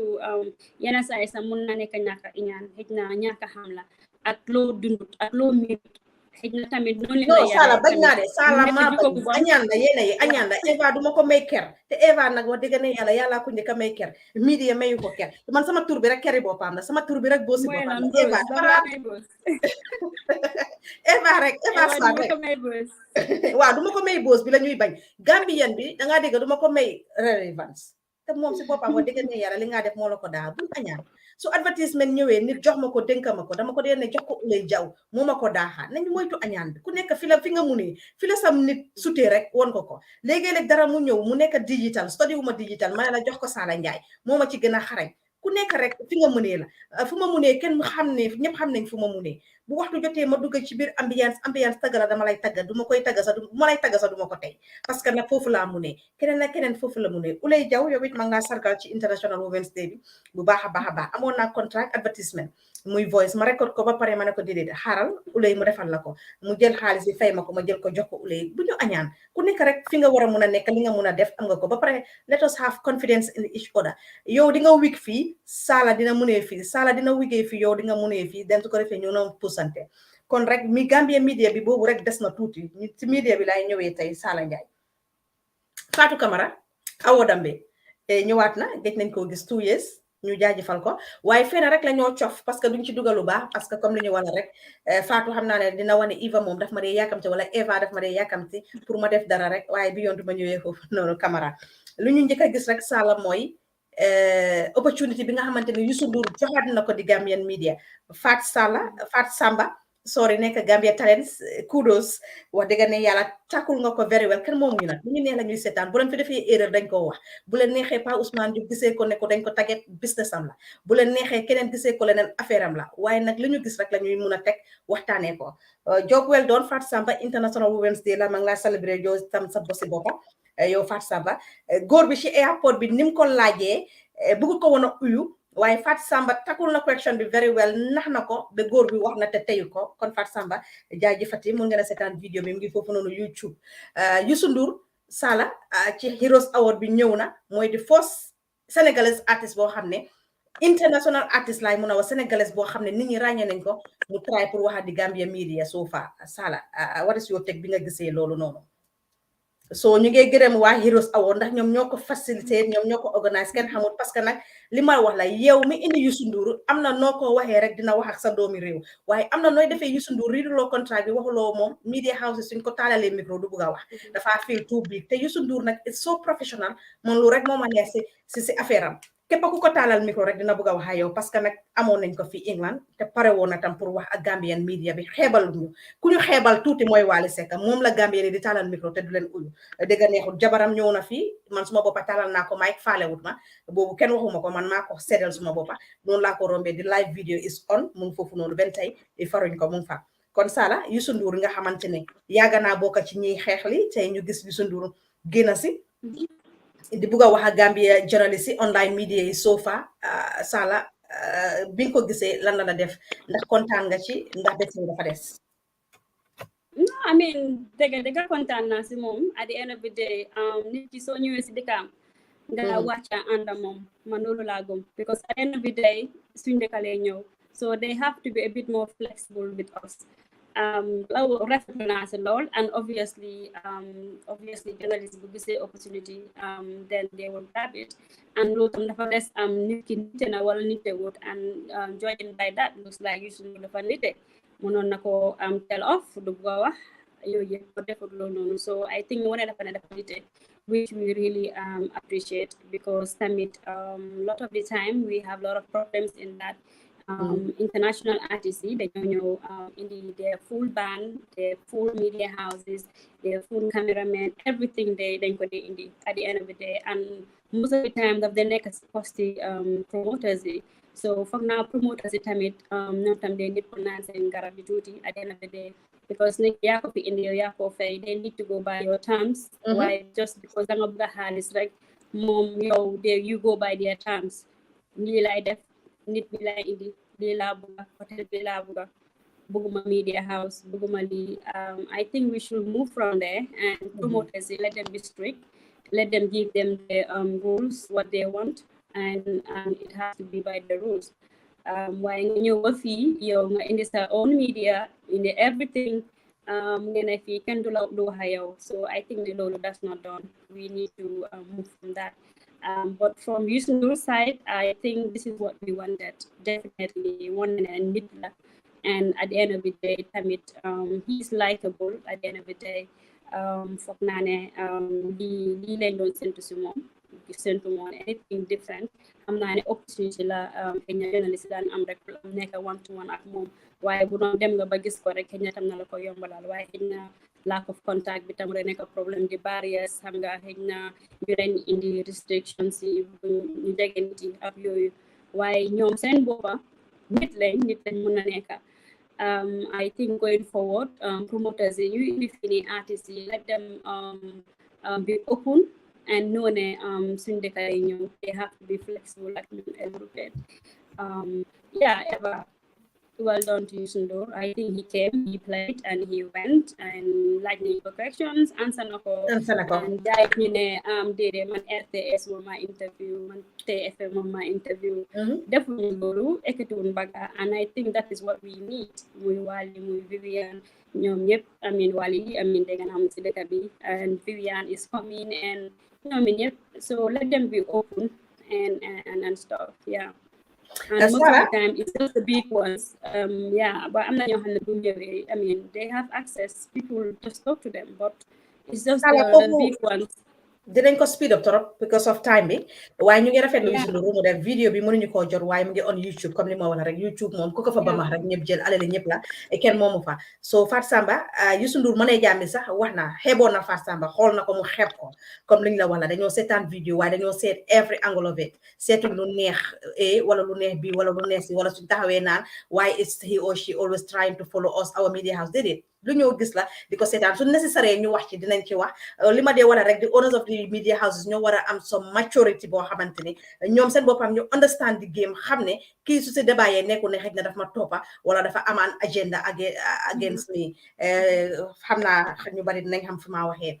so Fat Samba manager Youssou Ndour bi bu mu ko laajee moom si boppam wax dëgg neex yàlla because man duma dee gaaw a seetaan sax content Gambia Talent so far léegi ne waaye bu ma ko gisee mu nekk di pop ma click ma seetaan mu am ku ma ko seen am naa kooku tamit xëy na feel na ne dinaa si am interest moo tax mu seen ma ko ma seetaan ma jël suma time ma seetaan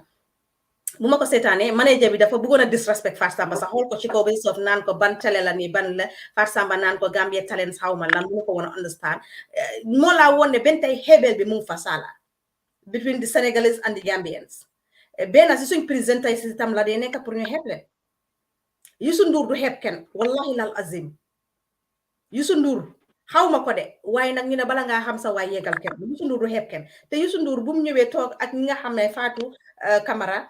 assign na leen si heroes bi wala try nañ wala jox na leen di go ahead signal pour ñoom ñu ñëw cover ko Youssou wax na ak ñëpp fana Paradise TV also were there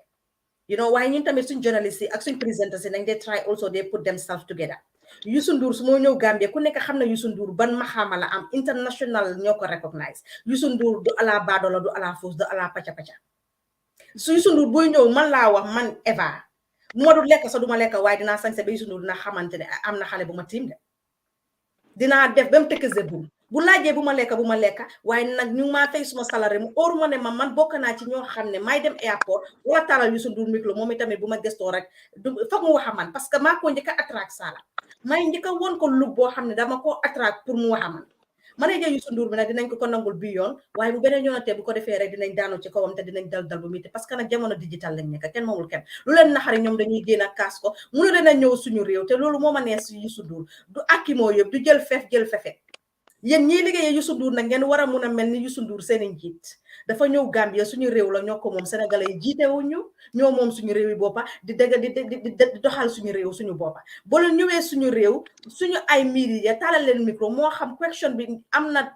ñam amul ñam bu la neexee ansa leen ñu bu la neexee bu leen ñu ansa man jabari Wally Seck xeebu ma fi biir Angleterre bu mu ñëwee de bu ma ko taalalee muy wax ma xool ko mu xool ba mu xam ne ko am fit moo ko tiim maay wax ak moom dama ko ne ko romb ko ba pare li ma ko wax dégg na ko ma dem suma yoon nekkul ne I was defante yin waaye yéen a saay daf ko dee laaj fi mu leen ko joxee rek nga delloo leen ko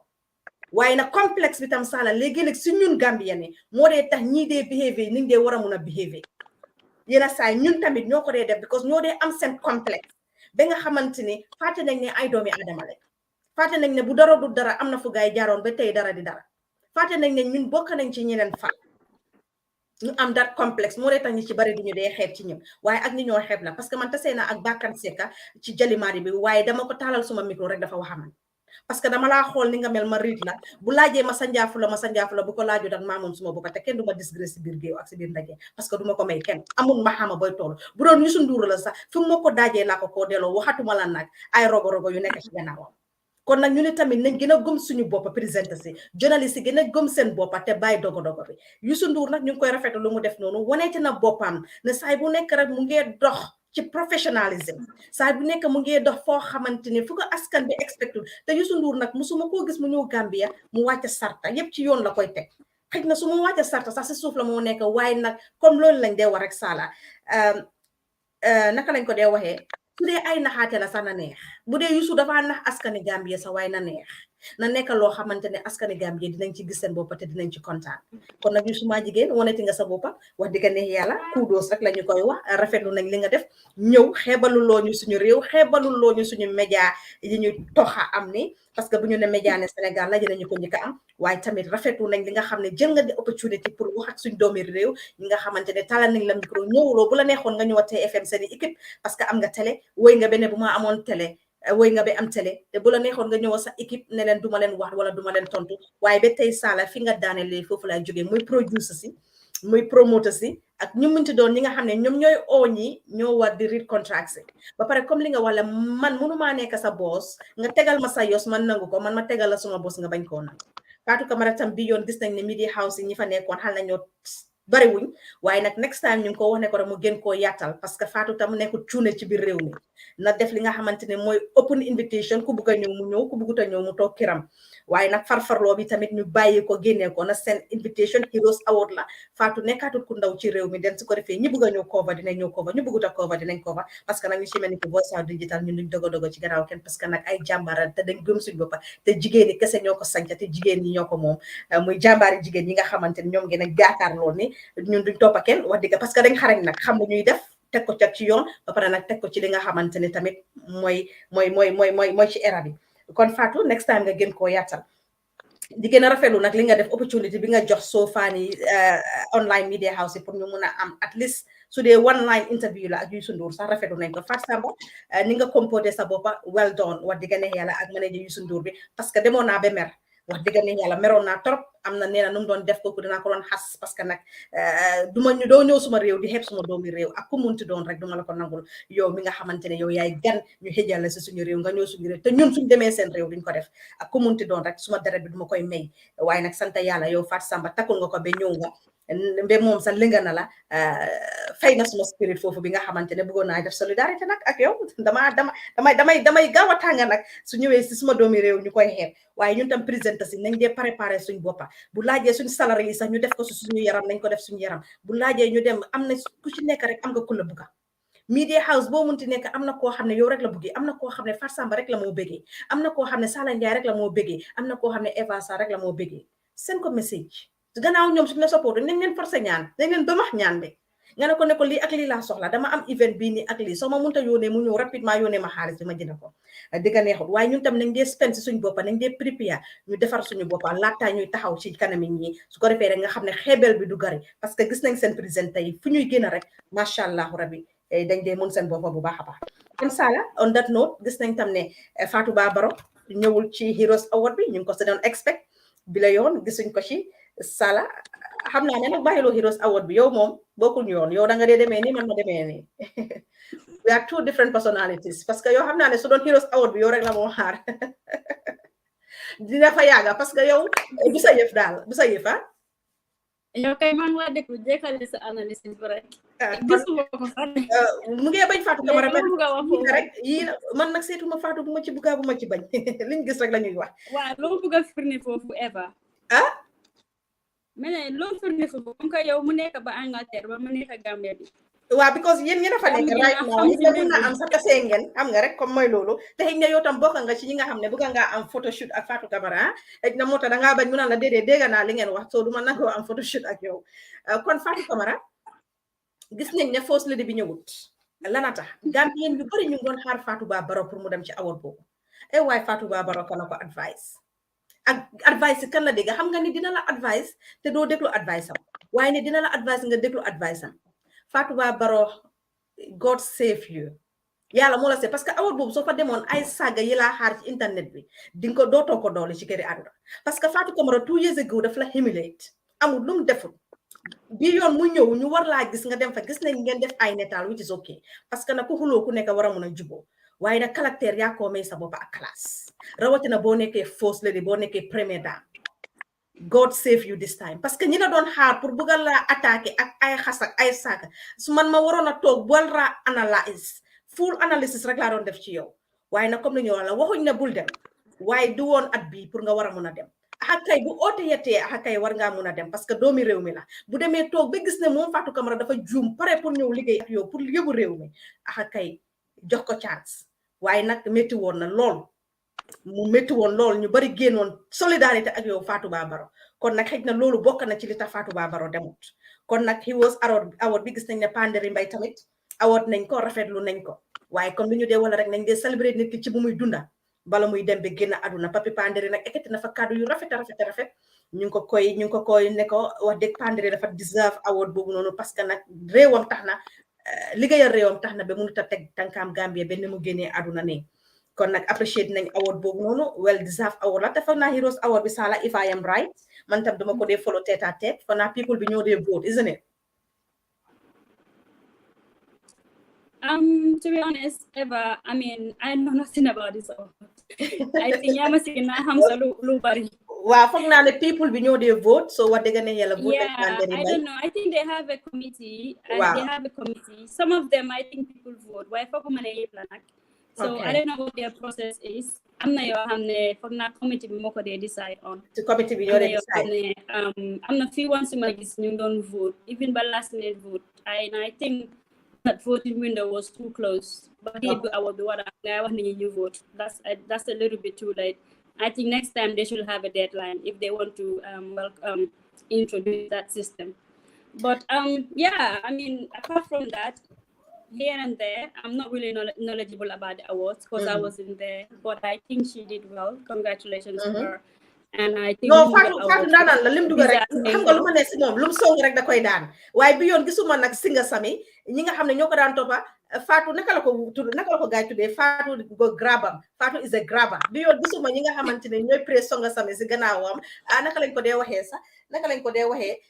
gisuma bi yoon ñu ci bari di def yooyu noonu waaye nag wax dëgg ne yàlla jàmbara and she's very focused lu mu bëgg rek daf ko dee dem jëli waaye nag tamit leneen la ñoo laajte Fatou Camara su encaissé xaalis bi fan la ko dee dugal ñan la moo dimbale and it's high time Fatou Camara tam war a run a charity in the Gambia calling people ñu ekkati xaalis bi jënd table ñëw uyusi la lan la Fatou di def ndax Fatou tam mu ngi dimbale jigéen ñi nekk ci prison bi ndax Fatou tam mu ngi run charity boo xam ne because Fatou is a household name in the Gambia lan la Fatou Camara nekk di def na Fatou Camara tam ngi try pour liggéey with the first lady pour try pour dimbale jigéen yi nga xam ne ñu ngi sona wala pour try pour dimbale xale yoo xam ne ñu ngi bugg a jànga waaye amuñ the means to jànga ndax Fatou tam ngi def loolu parce que mënuloo def lii nit ñi ñëw jënd seen téebule ba pare next minute ñu gis la yow Fatou Camara nga tukki dem America wala yow Fatou Camara nga jënd moto bu rafet a rafet bu beneen yoonatee Gambien dañ gaaw a teg nit boot waaye nag wax dëgg ne yàlla bu fekkee ne tamit mu ngi koo jël di si am sponsors te Fatou nekkul di struggle with sponsors in the Gambia parce que Fatou bunta kum foga rek ñu ko bëgg a ibil because of di Fatou bu mu doon yàlla may na ko loolu ku nekk ak li la yàlla may waaye ñu ngi ko wax ne ko rek xaalis bi su ko jotee fan la ko dee dugal this is a question boo xam ne bëgg nañ answer su fekkee ne xam naa dina ne man ñi ma leen answer dinañ fa yàgga and she like class too much xam naa dina ne they are not my class they are not my level pour ma waree na mun a tontu wala answer that question boo xam ne Eva pose na ma ko waaye bëgg nañoo xam xaalis bi Fatou Camara su ko jëlee fan la ko dee dugal si lan lam dee dem ñen lam dee dimbale si yan projet la Fatou Camara nekk di yëngatu su ko defee pour ñun ñi mun a xam ak ñi nga xam ne bëgg nañ ko ak ñi nga xamante ne they are looking up to her because Fatou tey métier bi soo gisee ñu bari dugg ci yàlla ak moom la ñu bari tamit tey de love Fatou you know because of xëy na moom moo gën a tax nit ñi bëgg a gën a bëgg a like métier bi so ñooñu noonu ëllëg mu neex ko dafa retire mu naxaree ko parce que dafa age tey ñooñu dinañ mën a wane Fatou Camara de bu mu doon def Heroes Award bi fii la emoon kon man dama bëgg a jekkali fu Fatou em ma romba Fatou fu mu nekk parce que ku nekk rek danga dee bëgg a romba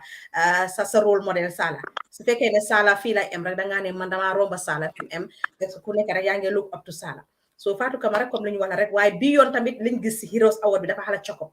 2 years ago was well organized well put together waaye bii yoon dafa xala coko event nag defar ko neexu rawatina nga indi ñaari ndaanaan muy Youssou Ndour nga xamante ne ndaanaan mënu koo weesu international artist la nga indi Jaliba Kuyateh mi nga xamante ne international artist la boobu waroon na moo am neneen nu moo demee waaye it is a little bit chock up to my own understanding bu ma seetaanee vidéo si seetaanu ma ko yëpp nag waaye nag kon wax dëgg ne yàlla overall it was well spot on everything went intact it was well lined up waaye tamit na gën a liggéey pour another year o su fekkee dafa toog ba every 2 years mu ko def ba pare tamit nañ gën a seet ñan la ñoo award buñ di seet rek ñi leen neex ñan ñoo liggéeyal réew mi am na ñoo xam ne boo leen joxee award kenn du werante am na ñoo xam ne Sala boo leen awardee askan bi yëpp ay nangu parce que nag wax dëgg ne yàlla duñ ko xalaatee sax te foog naa ne Fatou is so smart ba pare tamit wax yàgg na ci milieu bi ba nga xam ne kenn du ko wax ne moo demee su ko defee ñoom seen comité bi ni ñoo toogee ñoom ñëpp ñu decide bu mu nekk award boo xamante ne yow yaa ma saf yaa ma neex award rek la moo doon wala mu ñu jëlante ci suuf parce que jëlante si suuf tam daf dee am jëlante si suuf award tamit daf dee am kon ñu bàyyi loolu noonu xel kon nag fii lañ ko tëjalee waaye Fatou Baro God save you this time around honestly waaye ndu kon saaga yooyu receive ak xaste yooyu receive waaye ne yàlla defal na la ba joxu la ticket bi nga war a mun a dem ci award boobu noonu wala ci guddi bi parce que nag vidéo yaa ngi fii duñu ko teg waaye ñu ngi fi ci internet bi jëloon naa ko pour dog ko pour indi ko teg ko last 2 years yi award heroes bi noise bu mu indi si suñu first lady bi di disrespect bi nga xamante ni indi woon nañ ko ci biir réew mi teg ko si suñu doomi réew mi teg ko si suñu first lady bi wax dëgg ne yàlla waaye rafetlu nañ ko tam ne xono ngeen invitation am ba yónnee ngeen pour war mën cee dem Fatou Camara ba tey comme li ñoo wala rek Sala xuloo boo gis juboo mun na cee nekk kon na rafet xuloo boo gis rek juboo mun na cee nekk na rafet ñu ngi doon expect di Sierra Leone first lady waaye bi yoon gisuñ ko ñu ngi doon expect di Sénégalais first lady waaye bi yoon gisu ko xëy na next year rek ñu ngi expect parce que Fatou moom comme lañu wala rek moom borom dama tànkay la mooy diilal foogoon naa ne madame Faye dina ñëw muy jabari Macky Sall waaye bi yoon gisuñ ko bu ñu déggee ne Youssou Ndour dina ñëw su ko defee rek wax dëgg ne yàlla xëy na tamit next year Fatou Baro comme nañu wax ne bul ko téyel bul ko jàppee waaye bi la yoon wasn't the right time for you to go parce que daf la humiliate ba anoone yëpp teg seen boot humiliation boobu ba tey nit ñi di la ko xoolee soo génnoon rek dina métti ñi la advice nag dégg nga seen advice bi la yoon ba tax nag rek naan na garaba mi moom Fatou Baro bu baax a baax waaye du sa ennemi sa doomi réew la Fatou Camara soo leen ko jàppale ngeen ko boo leen ko jàppale wu leen ko waaye nag yéen a nekk ci kaw jamono jii nii ñu war a mun a liggéey réew mi Fatou Camara si boppam sax li ma wax la mun naa nekk ministre indi Gambia parce que she can do it am na maxaama bi am na all what it takes pour mu war a mun a run public office kon mun nañ ko mun a jox xanaa leena rek mooy nekkut ko nit di trust 100% parce que nag yim dee wone la parce que tey mun naa ñëw génn xas ni mu xasee Fatou Baro mu mun a ñëw toog tey juboo ak Fatou Baro loolu noonu tey na xel bu baax a baax ndax kooku dinga ko mun a trust loolu rek la moo tax lu waay di def rek sa integrity is very important respect is very important because tey am na ñoo xam ne ñu ngi koo xoolee noonu lu waay di def rek su nekkul si Fatou Camara sax ngeen jotee du ñàkka muy sa xarit tey ma jotee ak Sala dañoo jotee ma Sala bu ñu gis ni ñuy liggéey de dañoo jotee bot dañ dee take everything behind su ñëwee pour ñu liggéey VOD rek lañ gis dañoo liggéey dañoo focus su ma koolu dinaa ko call ñu waxtaan suñ amee invitation yoo xam ne ni dañ ni dafa nit covering dama koo contact wala mu contact ma wala ñu contact team bi nekk indi Gambia ñu war a dem ñu dem ñu warut a dem mënuñoo dem xuloo du ñàkka daf koo def mu healthy ñun ñëpp mënuñoo nekk di moytuwante Sala is not very confrontational she is very very quiet man maay di confrontational person léegi-léeg ma call ko ma yuuxu si kawam and I know she doesn't like it waaye after suma paree dama di apologize ñu move on parce que liggéey bi rek moment boobu lu ma gisoon rek mooy ñu liggéey rek laa gisoon gisuma woon ne Sala bugut xuloo bugut xeex waaw man mun naa taxaw ni sama songo côté duma ko tey parce que liggéey rek laa gisoon te defuñ ko so du dee ñàkka waaye nag dama dee xalaat ne ëllëg suñ jotee tamit juboo bi na rafet pour ñu mun a xoolante su ko defee man tam bu ma Saala buggee invite ci leneen askan bi dinañ ne du ñii ñoo fi doon rayante démba tey ñoo àndaat ni ñu génn ci domaine yooyu dañuy génn ci domaine yooyu Saala ñu bàyyi la nag mu ngi ñëw 1 hour 45 exactly fii nañ leen a tàggoo bu du tàggoo weeru koor duga nañ ci next week Saturday bu fekkee weer bi génn na dinañ or bu fekkee weer bi génnut nag suma classe séeréer yi duñ or joolaay ñoom ñu or seeni or wala poli dinañ jël nag xew-xewi jamono tënk ko be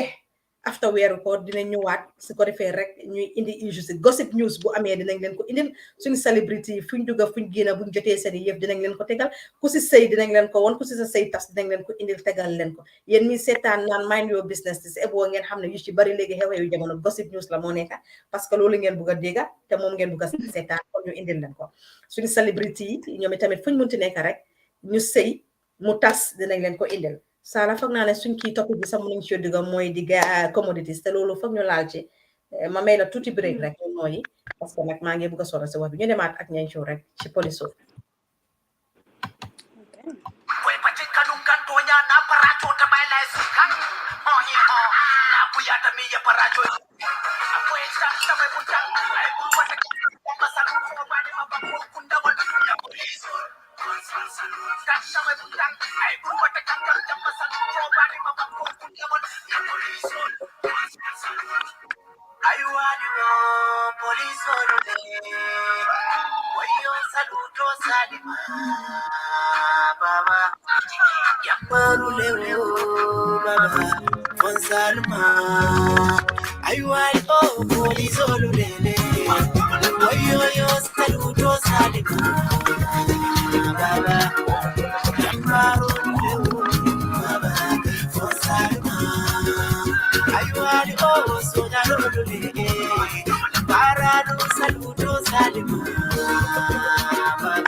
Sara léegi ñu ñëw nag ci li nga xamante ne foog naa moo soxal askan bi ñu baree bare muy inflation bi Sala it is getting really scared saka Gambia comme li ma ko waxee rek la Europe is becoming cheaper than the Gambia or Africa West Africa Sala Gambia seer na de ñun ñu tukki woon sax parce que li tax nit dee tukki mooy soo converté di moo ne mu mun laa njëriñ waaye léegi ñun si suñ boppa sax ñun ñu ngi ragal a spend indi Gambia loo yónnee du doy Sala yéen mi nekk on the ground saaku maalo dégg dañ ne mu ngi get am na sax buy jar $2,000 because dafa am na bu ñoo wax jumbo am na bu ñoo wax sadam am na bu ñoo wax American rice bi is 2,000 at this minute si li ma jot si liñ ma wax Sala Ndiaye bidon ngi diwlin dem na ci 2,000 20 litres bi $2,200 bag of onion dem na si almost léegi $700 te weeru koor bi su dee ñëw rek lañ dee gis yi tamit te ñun ñu ne dëkki jullit lañ inflation bi Sala it's getting worried people are worried and it's scary parce que dund bi mooy tax nit ñi mun a nekka maa ngi remember dama yàgg nag ci àdduna Sala jamono boobu nga xam ne saaku maalo mu doon jar $125 mu éeg ba 150 yàggoon na 150 ba tey saaku maalo war a nekka $2,000 mu nekk nag loo xam ne wax dëgg neex yàlla askan bi yu jaaxle nañ de ñeneen ñu bari ñu ngi blame the government ñii ñu ko jël naan it is a global crisis Sala ban la ci Gambia government bi la ndax it's a global crisis mbir bi daal comme que government bi xamul ñu tam xamul Sala loolu mi government bi xamul ñoom xamul ñoom dañoo génne liste like di woon nit ci ne ñu wàññi seen price yi loolu rek doyut Sala déedéet Sala bu xalaat lii ba again nga ne government Gambia xamuñ Sala government Gambia xamuñ déedéet Sala I cannot believe this parce que ñu ngi tooga ministre yi seen jabar yaa ngi dem marché seen jànxa yaa ngi tooga li ma miin seen jànxa yi waxuma seen coro yi de su ma miin seen jànxa yi seen mbindaan yi nañ ma baala rek bala ñu maa suub waxuma seen jànxa yi ci kër gi laa wax na leer de wax dafay leer gaa yi yëguñ ko xëj na waaye price yi jamono bi dafa doy waar lu nekkaay yokku nag yuy jógee China ka yuy jógee Ukraine nag yuy jógee UK kenn xamul ban mooy ban so I don't know what's going on everything is in prison like sukur yaa ngi gis ne am na ñu jaayee $8 ñi jaayee $12 sukur waaw sukur moom dangaa dem fii ñi jaayee la 8 ñi la jaayee la 12 am na ku ma si confrontoon mu ne ma pot bu ñoo nattee du benn eh ba dama mujjee dem ma def sama own measurement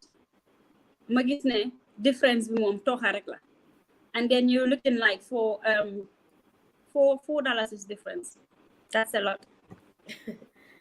Sala léegi dañ read Gambia government luñ am pour wax askan bi seen njiit bi ngeen teg ci kaw lii lañ am pour wax leen. What you doing? $25 la ever. This was dated Sala si dee mën nga maa dimbale parce que nag moo tax ma sol lii léegi man suma bëti rek du ma dee gis suma riñ foog ma sol glasses. This was dated on the 22nd of March 2020.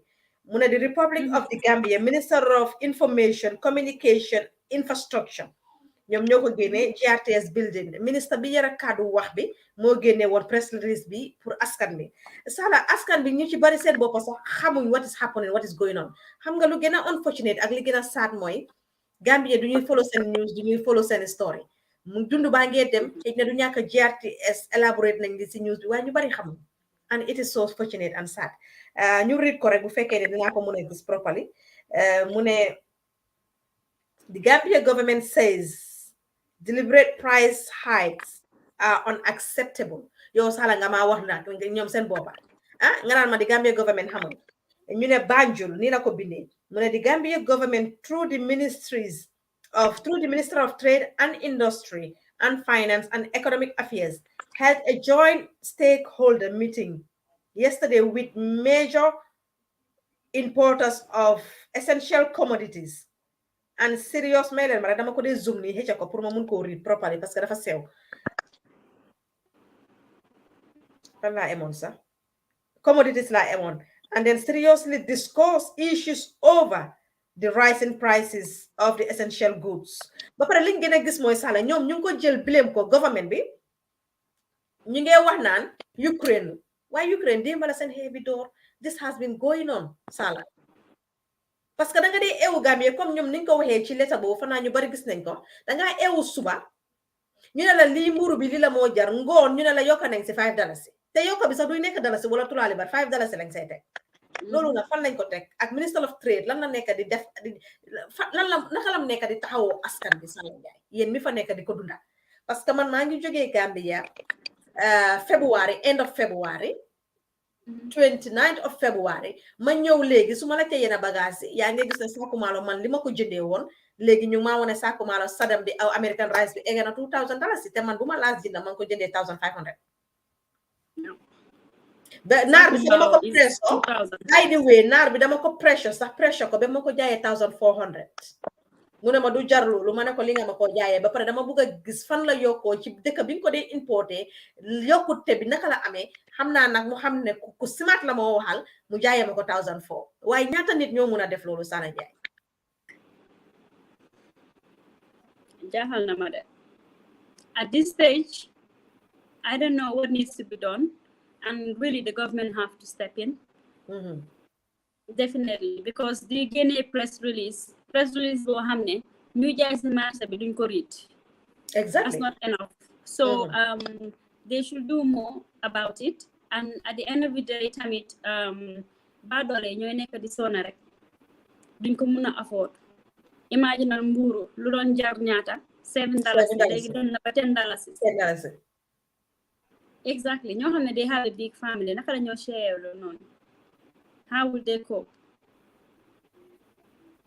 and dama foog ne tam dëkk bi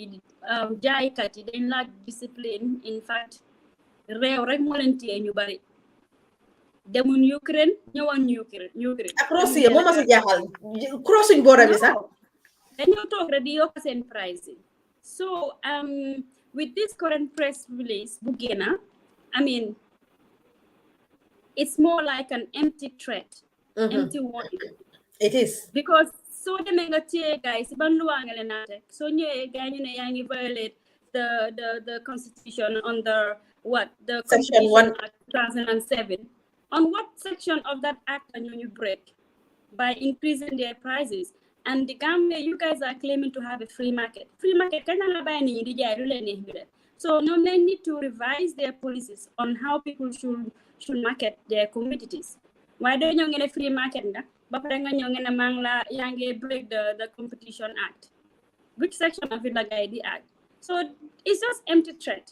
I mean, we have to put in systems in place. African digger na boppa bi digger bop. So ko waxe Z mu dem X. But if X mu dem, but then still because xagna suñ gisun gaay ñu ngi strict on them, they will take it for granted. Marché bi da nga ñew sa ñu ne la moveal nga dem bul génn ci marché bi. Dugal ci bi marché bi. Mail in 2 weeks. Ñeppay génnaat ñew ci tali bi. They just like discipline. Then you look for no good, no bad. So how do we tackle those people? Government, what else are they going to be doing? Talk to this meeting, press release. Meeting a press release, it's not gonna. No, Adama Barrow dafa bëgg government am dafa bëgg press release trop seen minister yami minister of trade bi. Dañu fi bindal ay yoo xam ne to understand. This is not what the askan needs. Let them communicate to the people through the mediums. GRTS is there, QTV is there. Nañ wax ak ñoom la minister yi suñ mënta génn dañ am ñeneen na liggéeyal. Ñu joxe ay numbers comme si Covid bi.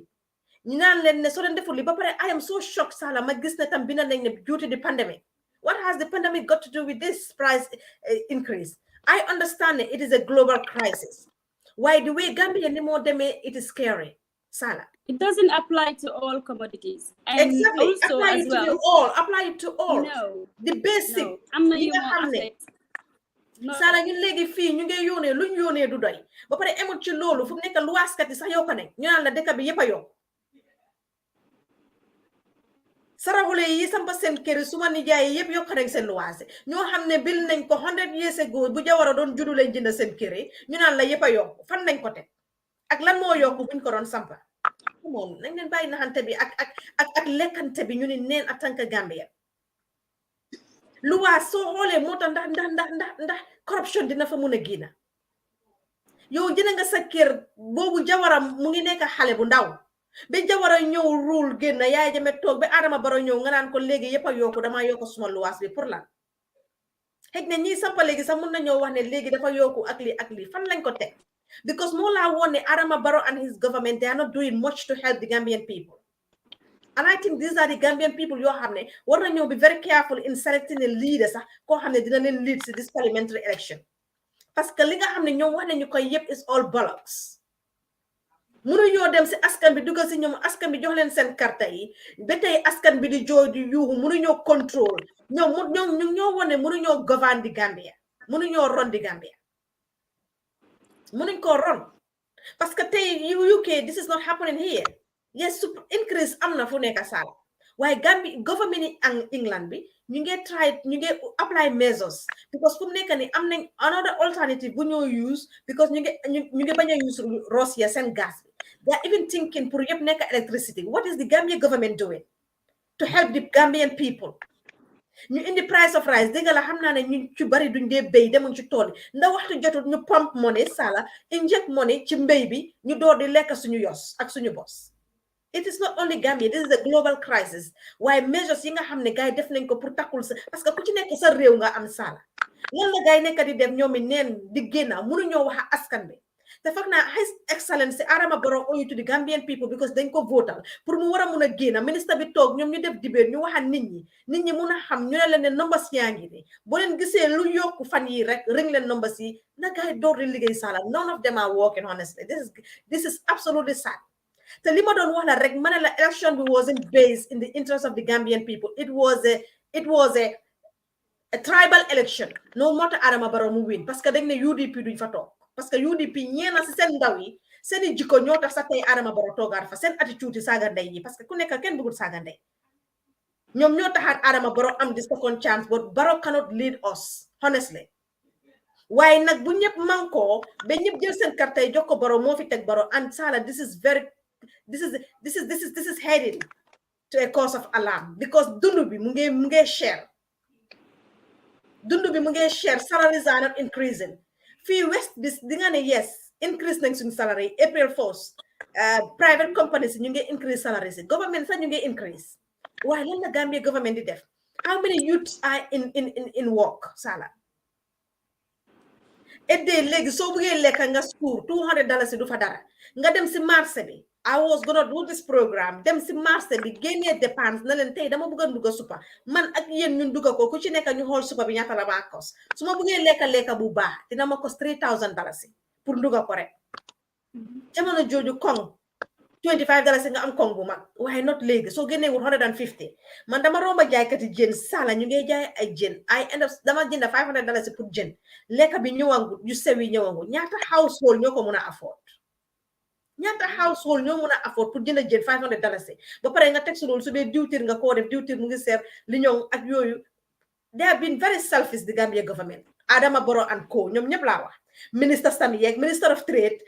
Adama Barrow being the leader ñoom ñu leen a jàppale yëpp they are not liñ digoon askan bi li tax askan bi jox leen seen karta waay yéen a baadoo la yéen a ñàkk ngor yéen ñii ñu ne UDP duñ toog ñu jël seen karta yi jox lañ ko benn tey askan baa ngee jooy ci kaw loolu ñu ngi doon jooy waaye ñu ne UDP duñ toog parce que ñeena ci UDP yi ñu doon sàggee nit ñi ñu ragaloon ne fatan fan soo dafa am ñu ragaloon ne tribalism dafa am indi Gambie ñëpp jóg xeexal leen ba Barrow mu toog fa Barrow waroon ngaa delloo askan bi ngor waroon ngaa delloo askan bi boppa nga mun a xar sa tànki tubéy nga taxaw nga ne leen ne su fekkee ne réew mi yéen a ko govern ndax man Adama Barrow maay président bi dinaa ko xam waaye déedéet Adama Barrow mu ngeen nelaw comme soow buñ jël mburu buñ jël rek xooyal ko si saw nu mu dee noppee ba nelaw I am really getting agitated te dina ma forcé ma ekkati ay disrespectful kàddu yoo xam ne bugguma ko wax waaye I think this is only the language they can hear Sala te nekkut suma role comme li ma waxoon foofu la respect in whatever one is doing has to be implemented suma président I ought to respect him waaye nit ñaa ngee mer holiday makers yaa ngee ñëw ñu ngi spend xaalis duñu doy te duñu mut parce que jamono jooju soo indee sa foreign currency nga indi ko indi Gambia daf laa mut waaye léegi fan lañ ko base these excuses are bollocks ñun ñu naan lan di pandemic ñu ñëwaat naan ñu Ukraine Gambia or na ma ne seen gaz du dee jógee Ukraine Russia why are you trying to shift the blame why ngeen a jël di copy and di paste ngeen a copy the West this is copy and paste li ma gis nii ngeen géneen ñu ko this press release is copy and paste yéen seen bopp xamu leen crisis bi what is happening you guys are not doing research you guys are not doing enough to investigate fan la problème bi jógee Gambia Ports Authority business kat yi li ngeen a caaj si xaalis ñu ngi yokk bagaase ndax foofu ndax nekku ne foofu la problème bi nekka parce que ku ci nekk mu ngi bugg a sampataax ci ñiy liggéey ci port bi Sala ku ci nekk mu ngi bugg a dawal moto ku ci nekk am nga sa ñaari jabar ba pare am sa janxana mu nekk maîtresse nga utal ko kër sa jabar yëpp am nañ kër sa janxa bi am kër ku ci nekk bugg a dawal moto nga naan man maay borom lambu diis bi su ma génnee man ma neex laay dawee si tali bi si sàcce rek nga koo bees ñiy liggéey poste autorité ñi ci bari ñu ngi gaañ askan bi ñu ngi yokk bagage foofu ñu ngi yokk container si ba pare people are stress business kat itam moo tax ñu yokk seen bagage ma may la tuuti rek I am getting agitated te comme li ma wala rek ñu ni tamit dañ soxla ñu respect waaye ñu ni tamit lépp lu ñu ekkati di ko génne rek dañ ko teg ci yar teggin ak discipline Sala rawatina kooku nga xamante ne moom mooy His Excellency Adama Barrow yaa mun a or Gambien bilaay yaa mun a or Gambien ñu jël suñ carte ñëpp ñoom ñëpp ñu ne duñ ko jox UDP ñu bañ ñu jox la ko Gambien waroon nañoo enjoy ci sa nguur waroon ngaa taxaw xar sa tànki tubéy taxaw nga ne leen ne doo leen ma gën a gore yow sa boppa keroog bi nga winee li nga wax Makati Square dégg nañ ko nga ne Gambien si pare naa pour liggéeyal leen parce que wan ngeen ma seen boppa ma fogoon ne Barrow dina niti ma fogoon ne Barrow dina ewu ci ay nelawam ma fogoon ne Barrow dina delloo njukkal askan bi nga xamante ne ñoo ko fa teg waaye ndeke tey la Barrow gën a mun a teg askan bi naxar ak métit next 5 years nag ñun ñëpp dinañ takka suñ digga fexe Barrow ni mu génnee ci biir parce que he's not doing much honestly gisuma dara lu bari I was there gisuma dara lu bari lu Barrow di def su ñëwee tey ci traveling bi Sala tax drivers yaa ngay def lu leen ne where is the minister of transportation lan la nekk di def askan bi students yi wax nañ ko ñu ngi dem school seen parents yi baadoola yaa ngi sonna every single day Sala dañoo ñëw ba Westfield ñu ne la ne Westfield to Lamen foofu la ñoo am ñu ebee Lamen ba Brikama what a nonsense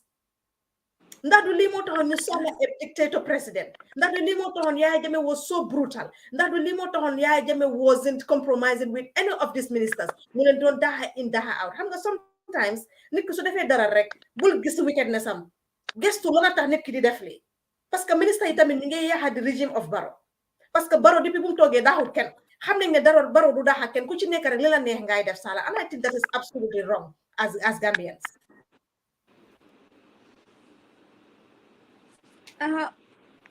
affaire bi daal ñoo ko gisandoor Eva xam naa daal ma lu mu ci gën a óor daal dunda bi métti na daal price yaa ngi yokku te nit yi they are not reasonable especially jaaykat yi obviously government bi am na certain things yoo xam ne war na ko mën a teg luñ soxla si moom moo nekka système bu jaar yoon te ñu implement ko because ko seetloo tam suñu nit ñi dañ dëgër bopp dañoo déglu boo leen dërëwutee si koo tali bi duñ def loolu xëj na li nga wax léegi Africa foog nga nekk dictator foog nga nekk dictator pour nga mun a dem dimbale leen ñu yéen human right fighters yi nga xamante ne winu leen benn case yéen human right lawyers yi ne west bi moom kenn case mënu leen ko ñun ak west bi we are totally different Africa saala tey soo bëggee sa kër mu dem foog nga strict nga am strict policies yoo xam ne dafaa dem su dul loolu sa mbokk yi ñoo la ko njëkk a yaaxal soo fa amee business sa mbokk yi ñooy jël business bi séddoo ko di ko pampamee benn nga am caractère ñu naan kii du dee négocier nga mun a dem nga mun a tekki waaye soo baree kaf rek wala nga relax tuuti rek dara du dem and I think Barrow is high time comme ni ma ko waxee la mu wex ba mel ni kaani na wex ba mel ni jaxatu bu mu mel ni kaani waaye it's high time mu step up because askan bi ñoo ko fa teg and the askan are suffering sala de mënuloo am sa ñaari doom ñuy dem school Gambia high school nga dëkk Brikama driver bi ñëw bel bu Sumbala mu ne foofu la moo am mu ñu fay ko $20 $20 foofu ñu jëlaat ko bu Sumbala yóbbu ko ba Tabokoto mu ne ko $20 $40 mu jëlaat ko Tabokoto yóbbu ko ba Westfield muy $60 another $20 from Westfield ba Banjul $80 si transportation deena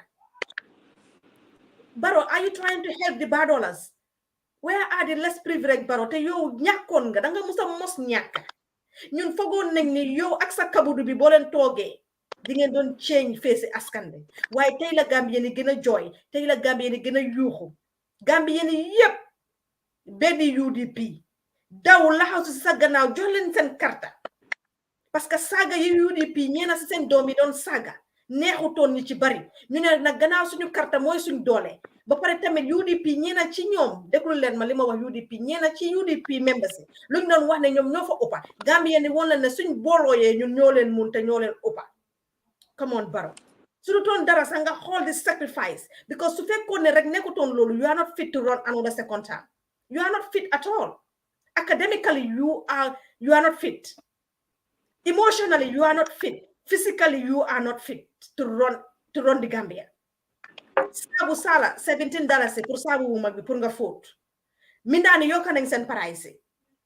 security yokka nañ seen price jaaykati suufi yokka nañ seen price come on nga ko besi Ukraine pandemic bi defan ñoom seen boppa they don't even do their homework right how naka la parliamentary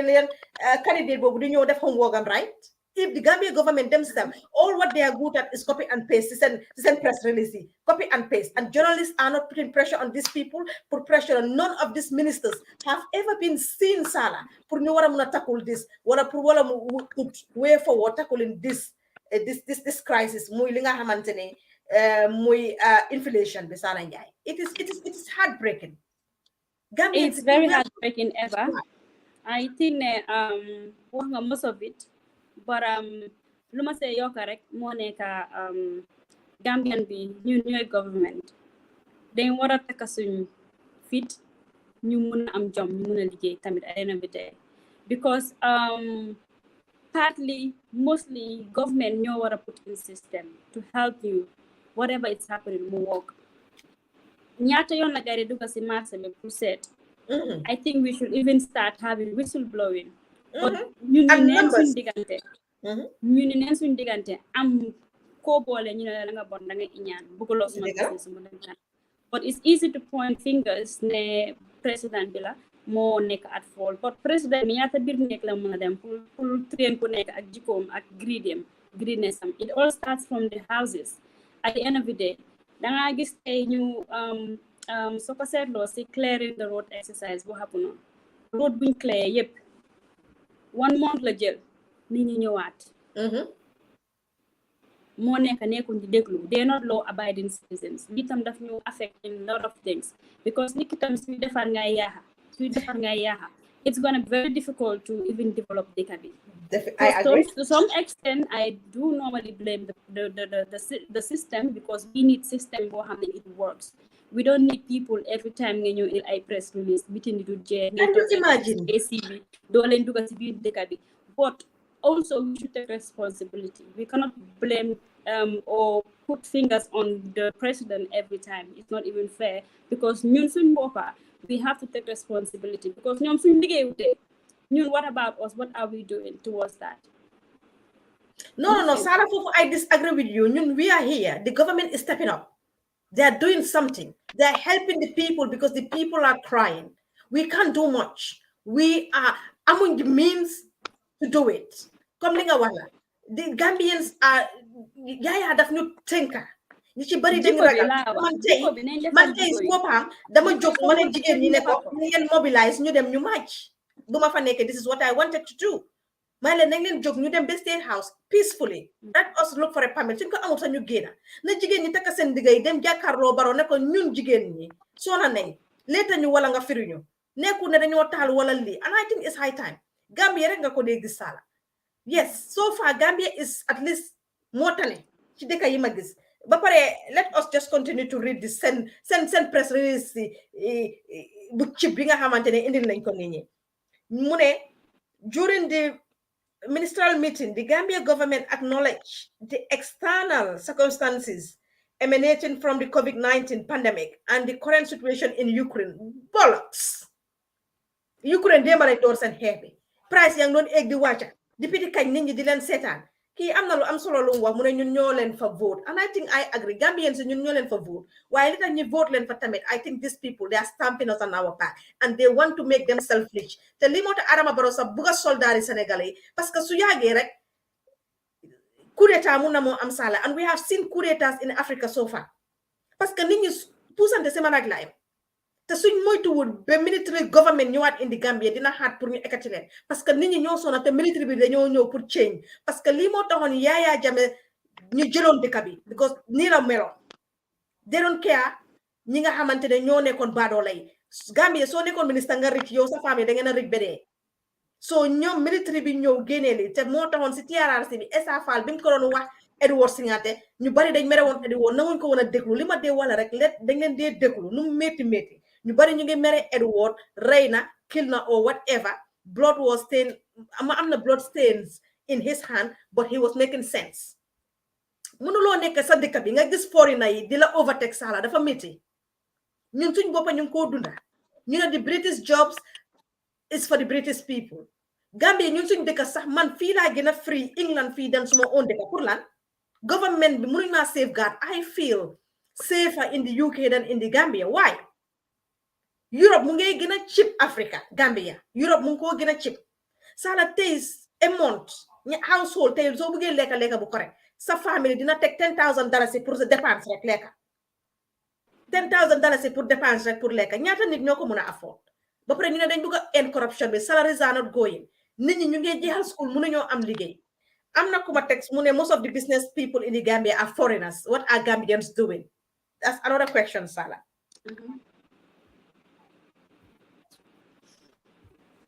waaw mu ne man ak yow ñu ngi make noise waaye ñu ci bari ñi nga xamante ne business kat lañ indi Gambia foreigners lañ ndax du loolu moo tax price di egg rek that's another great point parce que tamit ñun tam nekkuñ di invest kii dama ragal ne NPP la nekka dog na suma spirit bu ma bëggoon a amal Adama Barrow no I mean it's fact dëgg la min wax bi neen ko wax rek ñu deesi I mean amul just fii we all have to take responsibility as I always say, it's easy to point fingers, but it's very difficult to take responsibility. On our part, what are we doing to make a change? ñun suñ boppa suñ demee gis ne kii ngee yokk price ñun dañoo toog de bàyyi ko noonu duñ ci wax duñ ci saxaat we are the one ñoo nekk si gox bi so what are we doing towards it and kenn ñu wax ko fii tam ñu dee port baa ngi nii the amount of challenges that businessmen face to bring in shipment danga indi sa gaal mu nekk si port bi for months or weeks why so ñooñu suñ génnee every day ñu ngi leen a charge buñ génnee foog nga ne duñu yokk seen price okay they will increase their prices so nit ñi tamit ñooy suffer so jaaykat yi these retailers ñoom tam seen small profit yi lañ yaakaar buñ demee jënd those prices even though government bi sometimes mu claim ne nekkul di joxewul VAT ak tax mu ko bàyyeegum but it's still not enough because port bi nga indi sa container mu toog fa ay weeks and months every day ñu la charge that's not fair so ñooñu suñ génnee obviously seen bagage dañ ko yokka so something has to be done away from the ports and ñu dugg si gox bi dugg si marché bi and ñu war a liggéey ñoo liggéeyut at the end of the day because nekku ne ku nekk ak liggéeyam doo expect ku nekk si beneen liggéey mu ñëw di dugg si marché bi wala di deal with the trade ak marché bi and all that ku nekk na def liggéey ñu war a liggéey ñoo liggéeyut at the end of the day but Gambian be like that guy bu ma dëgg la ñu bari those who are owning businesses they are not from Gambia. Gambians they're all into SMEs, small petty businesses da ngay gis ñoo ko moom but the big businesses si dëkk bi they're foreigners. The big So businesses what can we do? And then at the end of the day, something even government prefer to do business with foreigners. Even the Gambia government prefer to do business with foreigners than their own Gambians. This is sad. Nga dem nak be suñu ki ñëwé apply foreigner bi nga decide pour joko parce que xégna yo sé am taxi ak njuñ njaay yu nekk ci suuf te problème bi foog naa ne ñoom ñu waroon a wax problème bi ports la nekk comme li nga wax bagage yi di ñëw boys yi ship ñu ngi face hell bagage yi ñu leen faa bàyyi yooyu yëpp dafa tax business kat yi dañoo yokk seen price sala parce que comme li nga wax la mënuma indi container 3 weeks container ba fa tege every single night ports ñu ma charge fan la ko ports teg ak si yan terms and conditions la ko ports teg why why you know what nak di ñu indil ay Russia di ñu indil di pandemic come on let them be truthful they are our leaders daana ba léegi comme ni ma wala kayit bu jógee ko ci di Gambia government kenn di ko valé wati parce que li ñu fa dee bindal ñu am xel ñu ngi koo read te ñu ngi koo digest te mënuñ koo digest tam parce que da ngaa wax ne waaw no wonder ñu am Adama Barrow as a leader ñoom seen boppam minister bi this has nothing to do with Barrow it has to do with Minister of Trade lan lam nekk di def Barrow is the president yes I agree with you waaye tamit yëpp dafa xontaat Barrow Sara he is the president minister bi lan la nekk di def ben tey gisuma minister bi si ben télévision bu mu dem gisuma ko mu host any debate yoo xam ne try pour wax nit ñi or try pour génnee number pour tegal ko askan bi ne soo leen demee lii ak lii mu yokku jël leen number yi ñu ñëw ñu investigate what are they doing in office Sala padem tukki takañ jabar yu bari yi ñu ne seen kër yi they are just trying to enrich themselves and leave the people suffering the less privileged are suffering most Sala wax naa la ko aidé nga am ñaari xale yuy dem school drive fay minister of transportation lan la nekk di def police lan lañ nekk di def to stop this jamono Yaya Jammeh soo demee ba si stop nga ne police bi kii dafa yokk ticket dootoo ko doole parce que du ko def xanaa ñun dañ bugg a kon nag bugguñ démocratie bu ñoo wax if we can have this democracy and still we don't have pressure pour nit ñi duñu soldat yi dañu kamaxee dañu push and pull comme ay xar yu nekk ci gétta yi ñu am ko tey ñun tamit ñu ne bugguñ jaama boobu noonu Sala Gambia, and I think we need a tough leader. Nima fa gis attitude si wallahi softness du ko yobu ben ni nga mëna naxari direct nga jaay leen brutal nga mëna yobu réew mi mu neex ñi nekk ci west bi mu naxari ñi nekk ci west bi parce que lolu moy yobu Gambia price mëna ñëw parce que nak Barrow sax business kat yi ñoko respect ministre bi ci bopam business kat yi respect guñ ko minister of trade tay lu wax ni ben business kat xamu ko xol ko elega ci bir suma demone tay jaaykati bitik bu nekk suñ bunti kër ma ne ko lii la Gambia government def daf maa ciip ne ma bu ñu gétee loolu ndax dina yóbbu réew ci kaw I think they have to step in Sala ñu jox Gambians a long term plan pour ñu tackle this crisis lan lañ mun a def nañ ut way forward su gaay toogee ñu diagnose the problem léegi what is the next measures what is the next step lan lañ mun a def pour dimbale suñ réew dëkkay yëpp ñu ngi toog di ut solution pour seen dëkkay waaye Barrow ak government ñoom dañ dee xaar pour west bi ñëw indi leen solution dañ am a lot on their head ñu ngi try pour tackle Ukraine ñun Africa ñun ñooy last pour ñu war ñoo mun a dimbale they have dimbale us enough I dem na ñëw na yëpp ever I think we just need a system that works because why system bi mooy Halifa Sallah Gambia ni voting ko fa fu mu nekk ni ñu teg fa Adama Barrow system la ñoo waxati ni let us leave the system because it seems like the system is not working the system we all are calling for it's not in place but we don't even know it could have been Halifa it could have been anybody else but if the system doesn't work it doesn't work. But who are there to change the system? Is the Gambian themselves need to change the system, Sala? Yes, am na Gambian yoo xam ne ñu ngi jógee fii Europe ñu ngi dem liggéeyi ñoom ñoo gën a bonaati sax parce que loolu nangu fii moom ngay dem di ko fa nangu parce que teeda nga yaa ngi am everyday yaa ngi wàccee ak $10,000 seeda bi laala tut la yaa ngi drive ñooñu sax ñoo gën a selfish ñi fi jógee dem liggéeyal Gambia ñi nga xam ne sax dañ tukki ñu jógee ci biti Sala ñu dem liggéeyal seen dëkka ñooñu seen boppa they are not doing much am na si ñoo xam ne ma ngi leen a gis ñu ne Europe lañ jógee dañ ñëw pour liggéey honestly they should just pack it and come back ñu nekk si sécurité yu nekkaat wala ñu nekk ci bus driving yu nekkoon wala ñu nekk si seen job yu nekkoon or being a low key worker bu gaa doon def fii nii parce que they not doing much ñu ngi taal AC 24/7 they are not doing much man suma boppa maa ngi dem seen office yi ñeneen ñi maa ngi xool Sala can you imagine ma foog ne sax these people will bring change to help those people on the ground but ñoom seen boppa ñoo gën a worst ñoom ñi claim ne dañ ñibbi pour liggéeyal réew mi ñoom ñoo gën a garaaw Sala du ñëw on time nekkuñ di def much suñ ñëwee war a def yéen a liggéey ci biir office sax duñ ko def and then yow sa boppa ngeen ne yéen a nekk di pave change who is helping who ñoom ñu ñibbi noonu ñu dem yëpp ne dañoo dem ñibbi pour liggéeyal dëkk bi foogoon nañ ne dinañ am change ñi nga xamante ni ñoom ñoo doon wax si time yaa jëmee ooyee seen boppa ñi nga xamante ni ñoom ñooy voice of the people ñoom ñi nga xam ne ñooy voice of the suppressed or the oppressed benn kenn déggut leen léegi su ko gaay xoolee public office kenn du leen dee dégga Dr. Cissé keroog maa ngi dégga Alpha mu ko which is true kenn déggaatu ko where were you Dr. Cissé jamono ji we have had that ne Barrow bu nga moo def Dr. Cissé Minister of Higher Education ndax du loolu moo tax Dr. Cissé mu noppi ku ci nekk su amee toxali place rek noppi na fàtte na askan bi Sala and I think this is so unfair Fatou Camara sax war nañ di ko dégg ci parce que nag mu ngi koo dunda te journalist la she might be a PR somehow waaye nag these voices ñi nga xam ne jamono jooju ñi ngay gëtën nit ñi di fàttali nit ñi every single day the likes of Coach Pa Samba Jaw all these so-called activists where are they kon li ma dee wala rek activistes yoo xamante ni ususu la ngeen bokk seen groupe Tufa group am bi suñ ñëwee BBC cover ko ngeen make a big noise because it's Tufa why when people on the ground the less privileged are suffering you guys will go mute it's so unfortunate Sala kon ma bàyyi rek li yëpp mënuñ koo daxiñ mënuñ koo wax waxtu bi daf nañu bu baax a baax a baax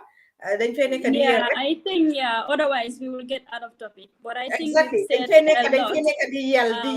rek nit ñi duñu mën a dégg we said a lot wax dëgg ne yàlla it's not out of topic Sala because those activists lim doon mooy when things are not going right nga génn si nga wax ko nga condemn ko especially nga stand up with the less privileged people waaye jamono juju lu leen neex rek because BBC ngemba nañ Tuufa dem nañ frame nañ dugga nañoo frame ñu ñëw ku nekk jël Tuufa's noise ku nekk génn di def live and now people are suffering everyone ñëpp a noppi ñëpp a dem silence dundu bi dafa seer waaw yow tey su ne dama xeelu wrong whatever comes in and is wrong te Adama Barrow government am bi su ngeen tegee pressure dinañ wax ñi war a wax su waxee nit ñi make noise dañoo génn ñu find a solution parce que ñoom government boobu la noonu lañ leen moolee ba tax ñu win noise makers government lañ when the noise is much on social media they will try to do something and the askan bi ñu ngi sona Sala Minister of Transportation is not doing much Minister police bi they are not doing much to help even people ñi nga xamante ne ñu ngi jël transportation parce que driver yaa ngi dem wàccee la Tabokoto képp la wàccee na Lamen di doga place bi toon table fu nekk wat fo askan bi ñoo nekk di xeexal seen boppa fu mu nekk ni Sala te loolu taxutoon askan bi jël leen taana leen teg leen ci kanam you know ban façon réew la ñoo nekk ni réew boo xam ne dëkk bi daal nu ma ko gisee Eva lu waay neex def la exactly lu waay neex def moo fi am so that would be very difficult to control. There has to be some set of rules, and you make sure you implement those rules, and take some people as example. Hopefully, you didn't behave, but no more than any more. You braka ni lane wa lane nga def lane nga price, meeting a lot, and I think you know def yep. Somehow the government have to step in and let them be very strict. And then you said solution dina otherwise no more demee ni dunda bi ñu xiif ñooy ëppa ñu mooy noonu Sala li nga wax foofu lañ ko tëjee UK wane nañ ne fu UK mën a amee poverty sax xaw ma lu Gambie di xaar bu ñu fàttale statement bi génn na wax nañ ne 1.3 million might go into poverty so yokku yi ñu ne tamit fii gas mu ngi eeg bu baax a baax parce que jamono ji sax di nga dem seeti nit seera dina la rey si boo ngeen a génne seen jekete parce que du taal xitaam yi jamono jooju sax nit ñi lu ñuy taal seen xita yi bariwul ñu ngi économie saka léegi gas jaaxal nañu ci biti lu bare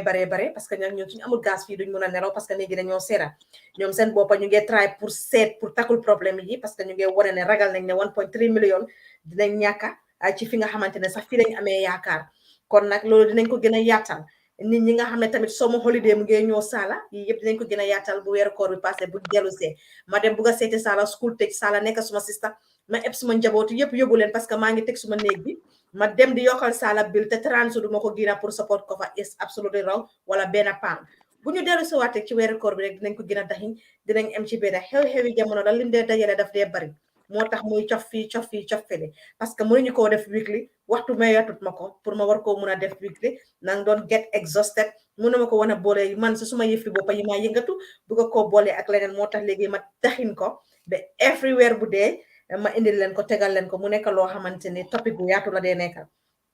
fii lañ leen a tàggoo bu di tàggoo di jaajëfal Sala Njaay bu baax a baax ci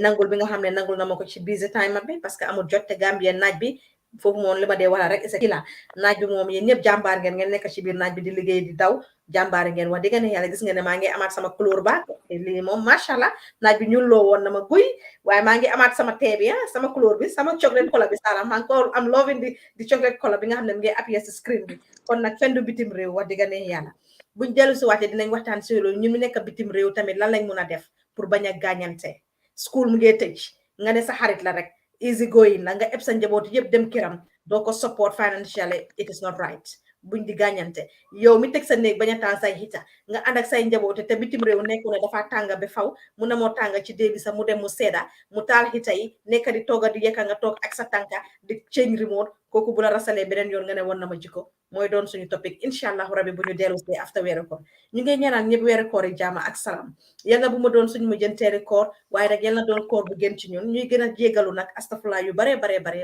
ñu ne tamit dinañ gën a defar suñu boppa xew-xewi jamono mu ngay dem break dina seetaan dina defar waat boppam dina try nag di moytuti get agitated on screen ci li nga xam ne def naa ko bu yàggul waaye nag dama dee mer torop sakat ma suñ leaders yi ñi nga xam ne dañ war a liggéeyuñ da yàlla rek a xam fu ma dee tollu ak nim dee mel kon loolu dinañ ci bàyyi xel te dinaa ci gën a liggéey dinañ dellu si waat nag incha allahu rabbi after weeru koor dañu waxtaan Ramadan lifin special Sala buñ dee am it special appearance bi dinañ ko am incha allahu rabbi ñu seet kan la ñoo célébrer ci jigéen ñi ñun ñëpp ñu discuss ko ni ñu ko dee defee en tant que team ñu seet kan lañ bugg a indi ñu toog waxtaan na ñoom wala ñan lañ bugg a invite ñu celebrate leen muy ay jigéen ñu waxtaan na ñoom wala sax su nekkul jigéen wala ñoo xamante ne ñu ngay contribute towards national development rawatina Gambia dinañ leen ko indil den su ko defee ak yeneen programme yoo xam ne tamit ñu ngi cee liggéey ci suuf bu baax a baax a baax a baax so far Sala happy Mother's Day maa ngi ko wis suñu yaay boppa bi mooy ki nga xamante ne mooy yaay Sala wish naa ko happy Mother's Day maa ngi ko wis képp koo xam ne yaay la di ko wis suma boppa man suma boppa yaay la di ñaanal nag képp koo xam ne rek sa yaay dédu na rek yal na suuf sere ci kawam wax dëgg ne yàlla ñoom tamit waaye nag every day is a Mother's Day xale yi bëggoon nañ leen a indil tey Mother's Day spécial rawatina xale yi nga xamante ne seen yaay yi dañ leen indi ci biir réew mi jëlee leen Afrique ci coono bi ci ñàkk bi ci dos bi indi leen Amérique bitim réew wala Europe te yéen xale yooyu noonu seen yaay yi sax dañoo am pour toppaleen yuuxu leen saaga leen pour ngeen may leen xaalis te Mother's Day la ñoo wax yan rôle ngeen am pour play waaye waxtu mayut ñu ko waaye nag yëpp dañ koy daxin ba beneen yoon incha allah rabbi fekk na du ñàkk a topic yooyu dinañ ko gën a yaatal ñuy jaajëfal nag askan bi ñoo bàyyi xel depuis bu ñu toogee ba tey 2 hours toog ko di ko seetaan Eva di ratatati rek ba ñu may Sala doonut yu yomba waaye ñu jégaluwaat bu baax yéen ñi nga xam ne safoo ngeen programme bi am cofeel bi lool yéen rek yéen a tax ñuy dem wala xelal azim parce que waxtu yu ñuy jël spend ko fii am na ñu bari lu ñu waroon a mën a def waaye nag pour educate society bi pour educate askan bi ñi nga xamante ne xamuñ te suñ sañoon sa programme bi dañ koo gàttal parce que njëriñ bi fa nekka pour ku ci nekk mun koo jël def ko TikTok nit ñi mun koo mën a jël def ko status pour njëriñ waaye bu guddee rek Gambia ñi ci bari amuñ internet boobu waaye nag yiñ dee boole mooy bari moo tax du mën a nekk exactly 1 hour kon Sala ma may la nga tëj tàggu naa leen tàggu bu du tàggoo kon ñancoo heads up saluto ñancoo ci kal ci album release boobu noonu Sala ma bàyyi la nga tëj. Okay, Eva, I mean, maa ngi rafetlu programme bi and thanks to all the viewers for watching us. Ba beneen yoon, hopefully you come back soon. Maa ngi wish everybody happy Mother's Day ak tamit Ramadan Mubarak in advance léegi tey ñu dugg si bismillah génn si alhamdulilah rabbi alamin di wax ne tam xam naa du nekk si mujjanteel incha allah dinañ ñëwaat mu gën a neex topic ki fi wax tey yëpp nag ñu ngi jégalu bu dee wax nañ kàddu boo xam ne ñagas na moom we apologizing wax moo rafetut bu jaarul yoon tamit message lañu ci suuf ñu defaraat suñu toogaay pour next time inshallah. But I hope ne everything that we said here am na njëriñ ci benn nit sax dinañ ko appreciate parce que Gambia ñu ñoo ko moom suñu dëkk la ñëpp suñu toogee ne duñ wax du dem foog waxkat yi ñu wax defkat yi ñu def so lii la ñu yàlla xiir so moo tax nag mu rafet rek ñu ngay jégalu bu dee wax ne dara lu ñagas like I said ba beneen yoon so man la woon Sala ba next time ever. Thank you so much as well for inviting me on the platform today and maa ngi lay wish happy Ramadan in advance so tamit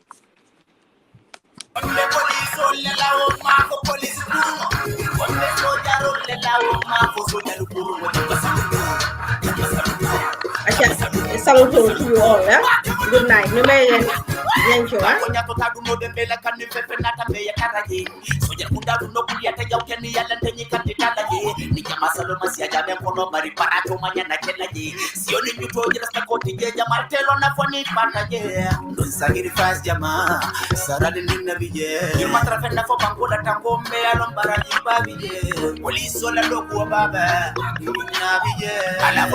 Motivation no sarale ado man